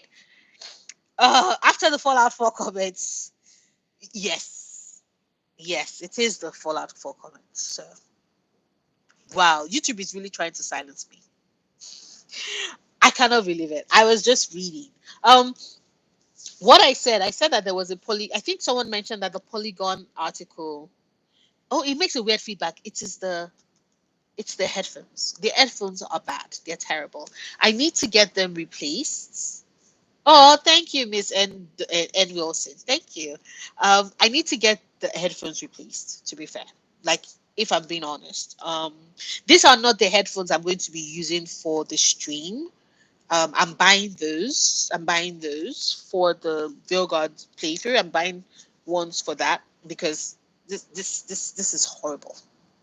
This is horrible, unfortunately. Which is why I'm so upset that like because of the fact that there's no way for me to plug in this microphone into the iPad. That would have just been perfect for me to use on my stream. Um, okay. I'm glad.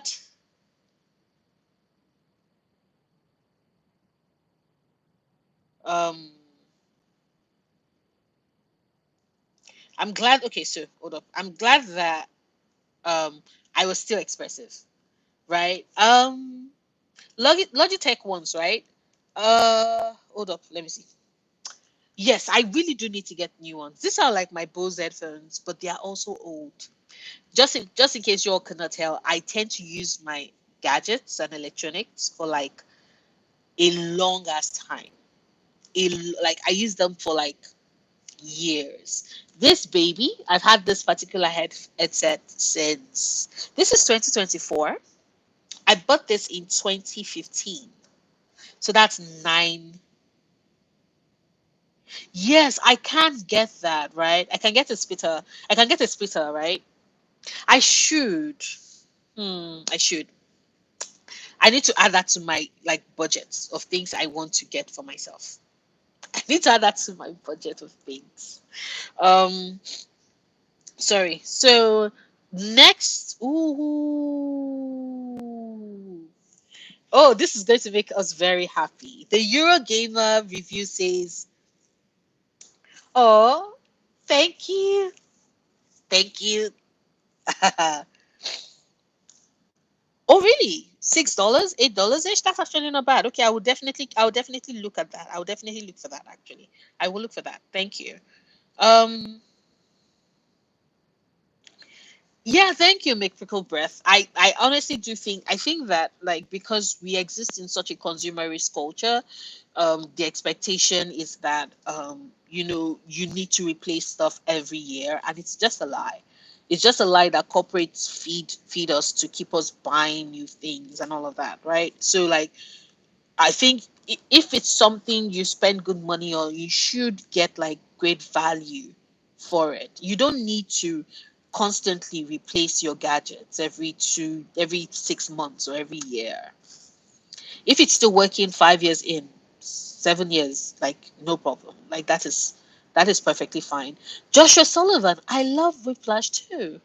I would like that is such a good movie. That is such a great movie.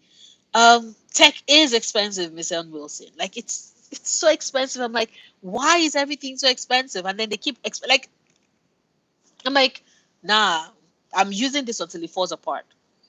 And even if it falls apart, I'm just like handing it over to somebody else who wants to use it until it further falls apart. Right? Oh, the game, not the movie. Oh, sorry. Sorry, Joshua Sullivan. I have not played the game. I have watched the movie though, and I enjoyed it. I'm sorry. I was like, oh, Whiplash movie. No, you're talking about the game. Sorry, my bad. My bad. Okay, so let me just go on to Eurogamer. So the Eurogamer review has a fantastic title. It just says Dragon Age: The Veilguard Review, the best BioWare game I've ever played. How about that? Woo! And this was done by Robert Pochesi. Thank you, Robert. There are 220 comments. Wanna bet that half of them would be like, yo, this is a paid review. This is a shoe. Like, I can bet that the comments are vile. The comments are vile. But okay. So, 5 stars. Sorry, I forgot to mention the last review was a 3 out of 5, which is actually pretty decent. Um, okay, Whiplash is about escaping an animal testing facility. I would actually keep that in mind. I would actually check it out because that sounds intriguing. Um, Max for mascara. Let's normalize not reading the comments. Same, same, because they always find a way to have the comments be vile, and I'm like, same. Let's normalize just ignoring the comments. Unless you're just going in to just drop a comment for the person that made it and be like, I loved your video and pop out. Don't even read any other comments, just pop out and then disable notification because one person responded by cursing out my mother. People are weird on YouTube. People are very weird. Um, so okay. So there are moments in Dragon Age the Veilguard where all I can do is stop and go to see a fantasy adventure. Sorry, I'm going to this looks like I'm going to savor it, so I'm going to give you all my Noria is savoring this review voice. I apologize in advance.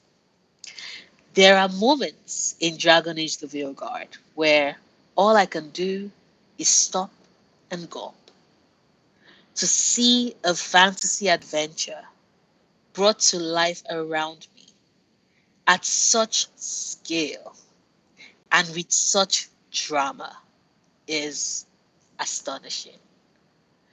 I keep expecting the illusion to falter and for the game to tire, but it never does.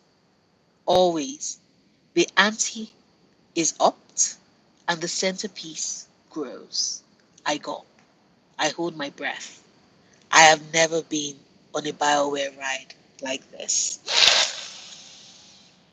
Ah, what an introduction. Okay, I'll continue. But around that is a game of surprising breadth and depth, one I hadn't necessarily expected. I feared it shallow, but there's a crunchiness to the role playing systems. I feared it narrow, but there is a magnificent world that yawns open as you play.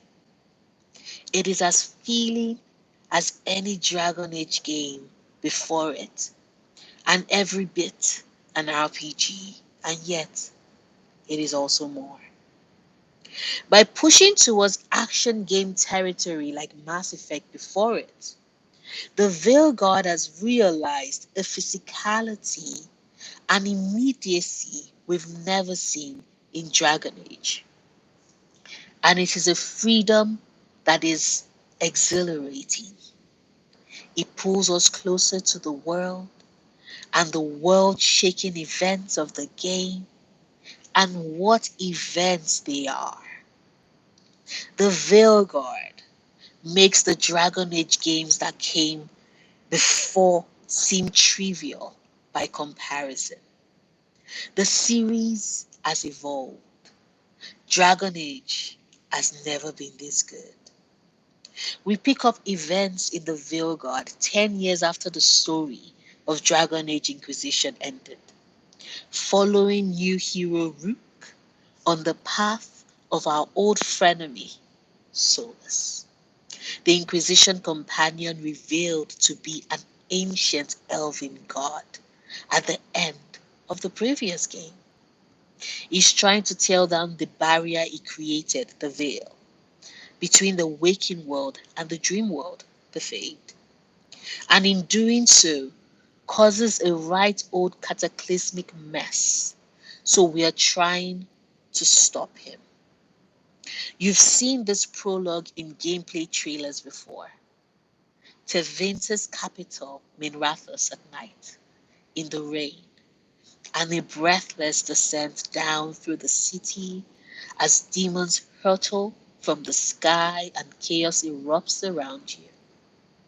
Immediately, it is a statement of intent.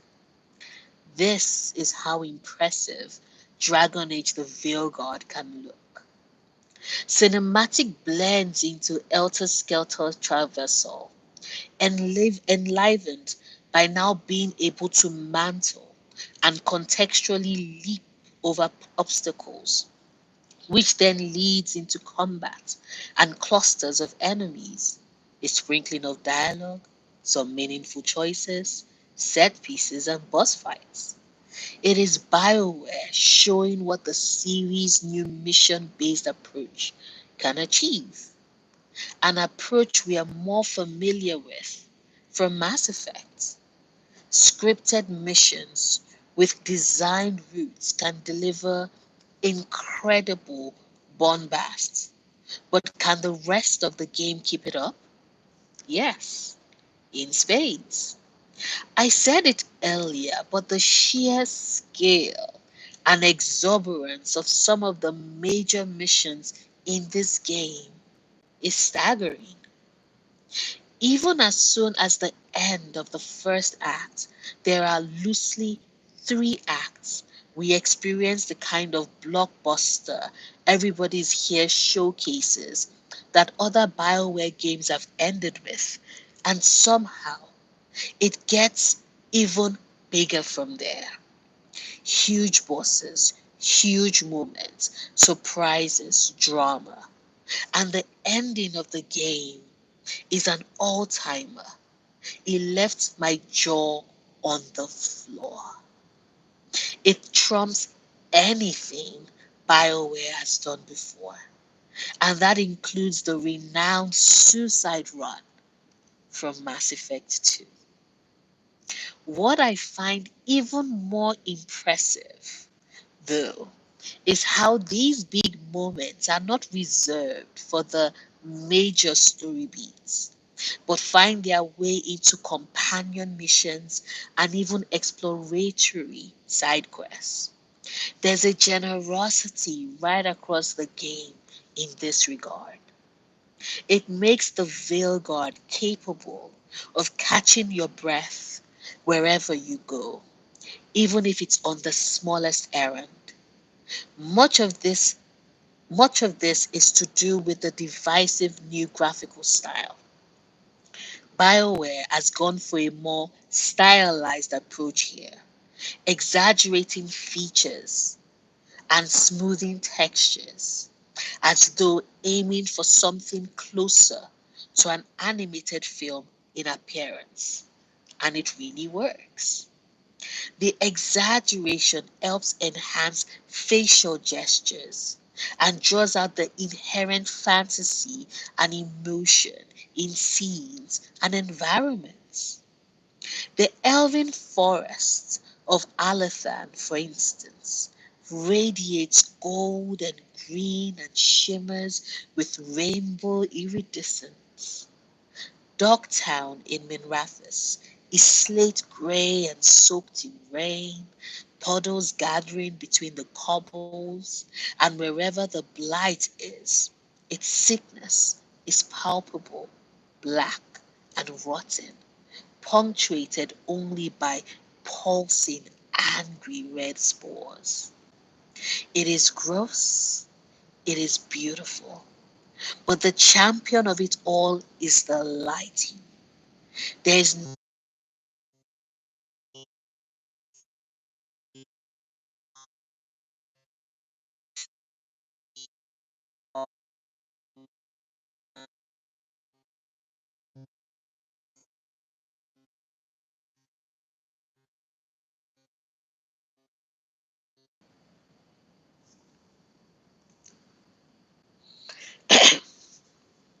okay. I think I'm. Can you? Okay, we're back. Okay, awesome. There's not a scene in the game that isn't bathed in the glow of a colored light, whether it's falling on a cheek or outlining a companion's concerned frown. No corner of the world is neglected and dull. Everything is dressed, everything is lit, and it makes the Veilguard a sight to behold. One thing that surprised me about the Veilguard was how open its world turned out to be. As you progress and new companions join you, they'll introduce you to a zone that houses a faction they belong to, in which there will inevitably be a merchant related to them, various people to talk to, and a larger exploratory area around it where various things can be done. Big quests, small quests, environmental puzzles. There's a necropolis, there's the city of Treviso, there's the war-torn area of Osberg wetlands. There are many. You return to them repeatedly, and they are each distinct and varied. They also house pick-up incidental quests, but don't worry. Lessons from Inquisitions have been learned. Even when your tasks are at their smallest, they are never fetch quests, and there's an appreciable level of effort gone into them. Plus, as with everything in the game, there's an inherent and interconnected value in them, in everything you do, meaning no task is superfluous. Each area being linked to a faction means everything you do there increases your rating with that faction, which in turn increases its strength because you're doing things to help them. And this strength score becomes incredibly important later on. It also helps you unlock better gear at the merchant there. Plus, every quest you complete boosts your bond score with whichever companions you're adventuring with, which controls their skill points and their loyalty to you. So there are multiple reasons to help out. Plus, many of the quests or environmental puzzles offer cheats and rewards of their own or extra skill points. I never felt shortchanged or that my time was being abused or not rewarded in the game. There's expertise in how it's all been put together. Lots of little moments of smart attention that make life much smoother for the player. The quests, for example, are often cluttered in areas so you find other things to do when you get there. So you are not running back and forth. Fast travel locations, there are bloody loads of them, and you can use them at any time from anywhere. And they double as respawn points and places you can change your party from. Even tiny little things like ladders or ledgers placed at the end of environmental puzzles in a way that takes you back to where you were at the beginning of them are pleasing to see. There's lots of thoughts and consideration and experience permeating through the game. Let's get into more juicy stuff. There's a new roster of companions here, and just as in a game like Mass Effect 2, a surprisingly accurate comparison, I'm pleased to say, after angling my preview of the Veilguard around it, you'll be sent out to gradually collect them. It's a relatively slow start with them in terms of who's available from the beginning. I found the initial ensemble a bit twee and saccharine, but as characters like Lucanus and Davrin, and especially Emmerich and Tash arrive, the group dynamic improves dramatically. In many ways, it is a game about them, your companions. Through them, the Veilguard speaks to our hearts, and it is how the game approaches complex topics from our own world. Topics like gender identity, neurodiversity, personal trauma, and parenthood. And each is handled gently and, and unobtrusively and with maturity and care. Romance is, of course, part of the game, but I'm pleased by how restrained it is here and how it refocuses relationships on the emotional side rather than being about trying to bang someone. I flirted with everyone for hours before committing to Tash, but no one was giving anything away easily. The companions in a BioWare game have never been so consistently present as a group as they are here. They have their individual homes around your lighthouse base, as in other BioWare and Dragon Age games, which are lovely reflections of the characters in them. But they also move around to talk to other companions and, in some cases, develop relationships with them. But whenever you debrief after something big, or whenever you plan for something big, you're all together talking about it, not just some of you. It fosters a sense of togetherness, that you're all in it together, not some of you whilst others stand idly by.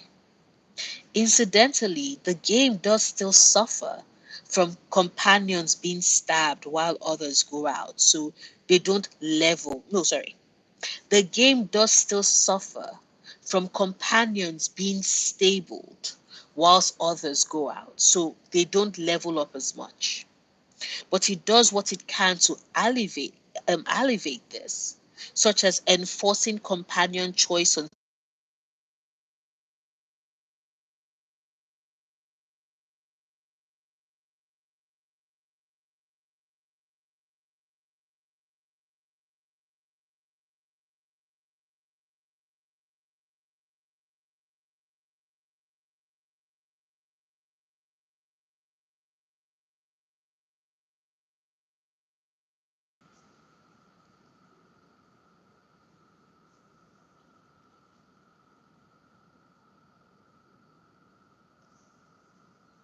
Okay, so want to confirm, can everybody hear me now?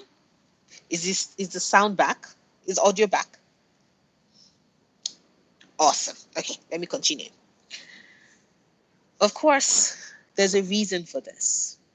And a reason why the game rather jarringly and fourth wall breakingly states after the first act of the game that you should focus on your companions now, despite the pressing urgency of world events.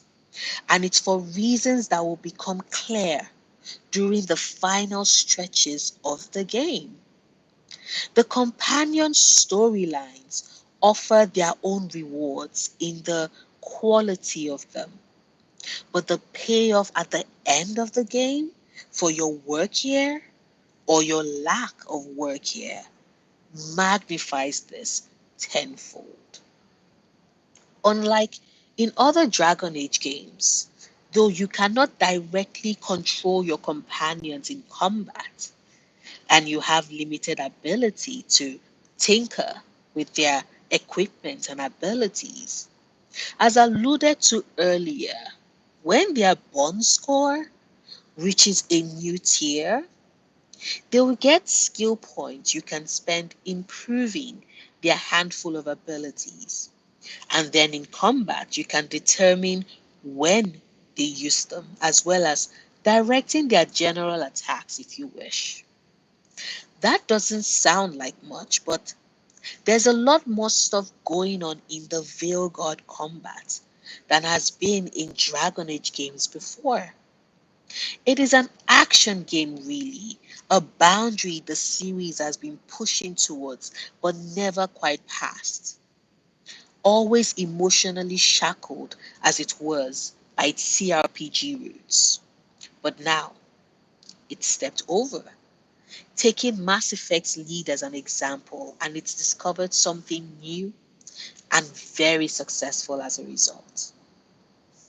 Each of three classes has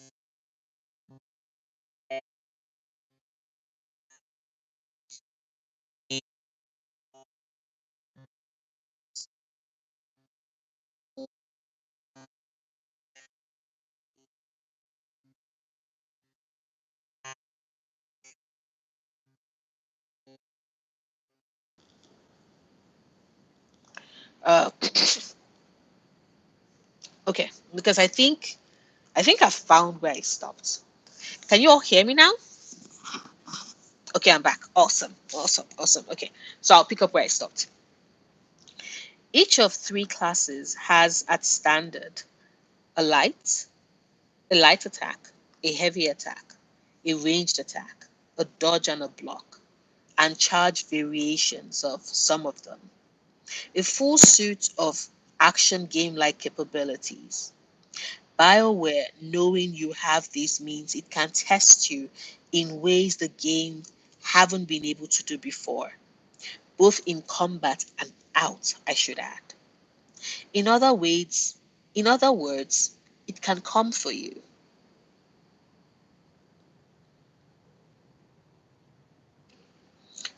In other words, it can come for you. The clusters of enemies the game throws at you don't give you moment's peace, regardless of where you are on the battlefield. I was predominantly a rogue archer build, so I'm speaking from experience. And whether it was enemies charging me or attacking from range or teleporting next to me, I was always somehow from somewhere under attack. Bosses in particular are incredibly aggressive, sometimes barely giving me time to draw my bow if under their glare. It makes combat extremely energetic and immediate. The bosses as terrifying as they should be, given the magnitude of the creatures you will take on. Consider that and all of the dodge rolling and parry timing and sprinting around and active aiming and button press combos you're asked to pull off, and it is a blessed relief. You don't have to micromanage companion combat. But it does mean combat can sometimes feel tough and relentless, especially when piled upon by multiple enemies at once, coupled with a slight sense of repetition among enemy types. I suppose there's a limit to how many different enemies a game can realistically have. And there are occasions where it tips into choresome and frustration kicks in. Leveling up saves it. The more special abilities you unlock, such as the ability to charge up headshots and hallelujah, briefly slow time, the more manageable it becomes. It is a wonderful free-form system.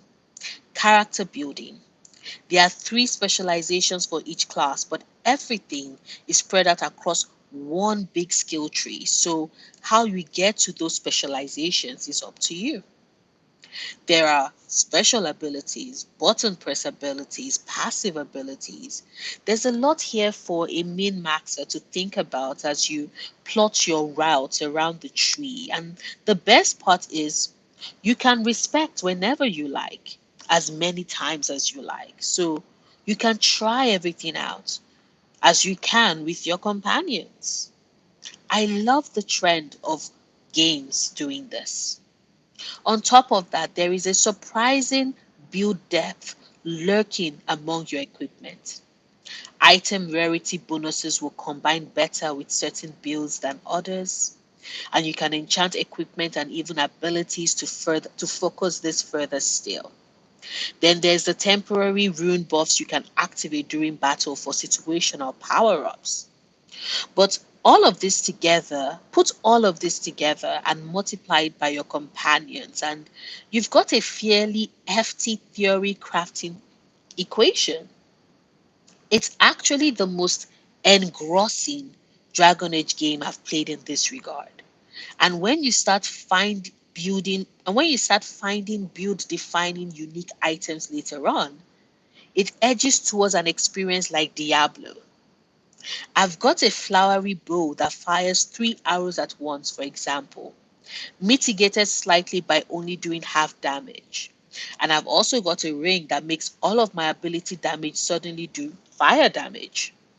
That combines brilliantly with Tasha's fire focused ability. And Tash and I also have abilities that prime each other's detonation effects, combo basically, which slow time and causes huge damage. Start mixing all of that together and building around it, and you've got fireworks.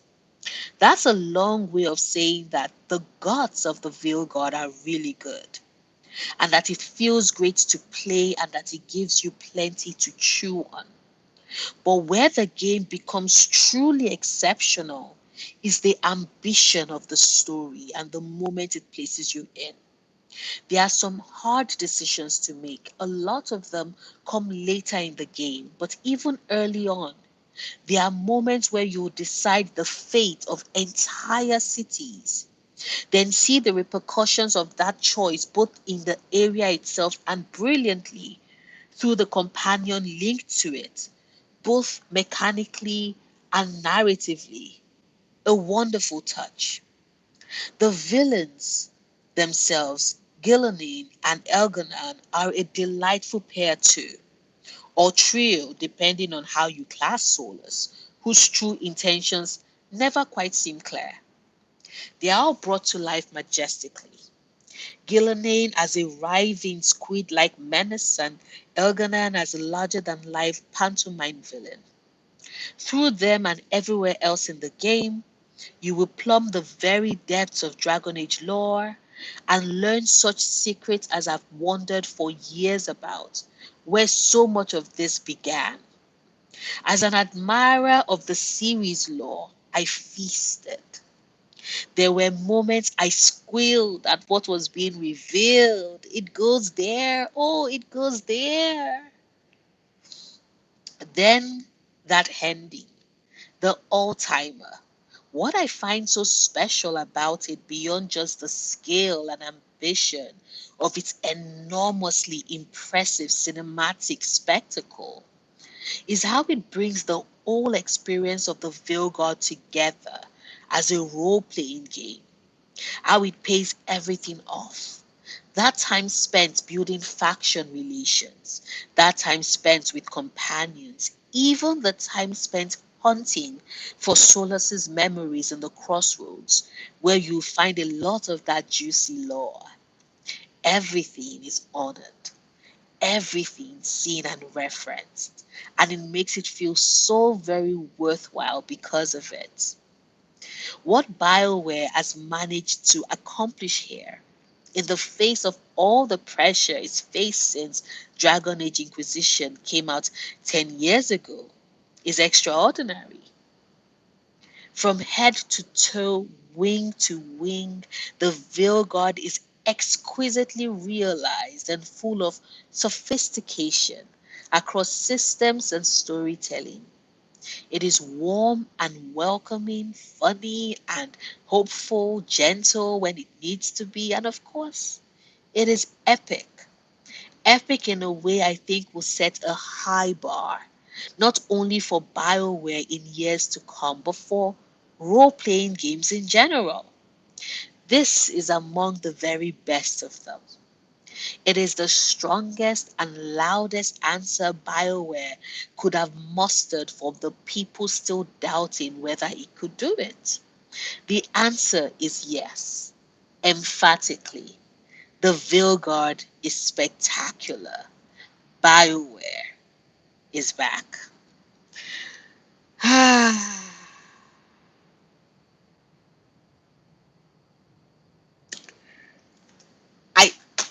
that was a beautiful review. That I don't know about you all, but that was a beautiful review. That was a beautiful. Like I think it covered a lot of the things I wanted to know about. It was. I'm sorry. I'm a sucker for when somebody loves something and writes a review of it that makes you feel seen. Like who was this? Who was the? I'm sorry. I'm looking for the journalist. Looking for their name. Yes, Robert Purchase. Like, thank you. That was a. Oh my god, that was a good review. Like, I like how there were things. It was like I wish this had been done better. I found the the combat in some places is very tedious, but then when you level up your skills and you like get specialization, then things really pick up. Like it just, I liked it. I know some people might be like, yeah, Noria, you like it just because of the fact that you had nothing negative to say. But you know what? It's fair. I still, yes, he had nothing. He was mostly positive because this is someone that clearly loves BioWare, loves the lore, loves the story, and you can see that that was a love letter. That wasn't a review. That was a love letter,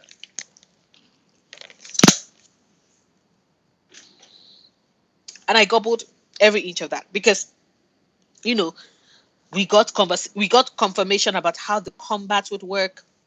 We got confirmation about you know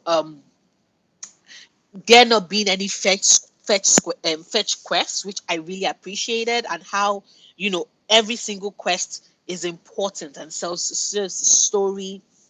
I like that little nod about how major decisions you make would affect the cities, and you can see that visually, but also it would like also affect the companions because it makes sense. Like if it is a city, for example, that your companion is from or your companion loves, and that city is decimated in a way by the blight, I think it's logical for not only for us to be able to see, but like for us to be able to see the companions react viscerally to their home being destroyed. Like that would break me in so many ways, but in the best of way, if that makes sense.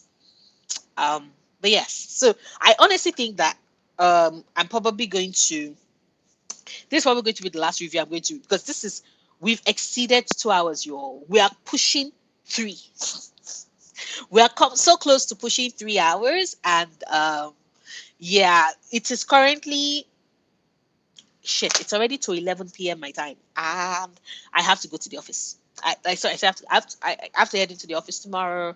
I have some errands I have to run. I have to get to the bank, so it's going to be a very busy day for me tomorrow. But yes, I'm so excited. Um, my pleasure, Big Pickle Breath. I thank you for joining me. I actually had a lot of fun. We read one not so negative. We read a somewhat slightly negative, but he did have some positive elements with you.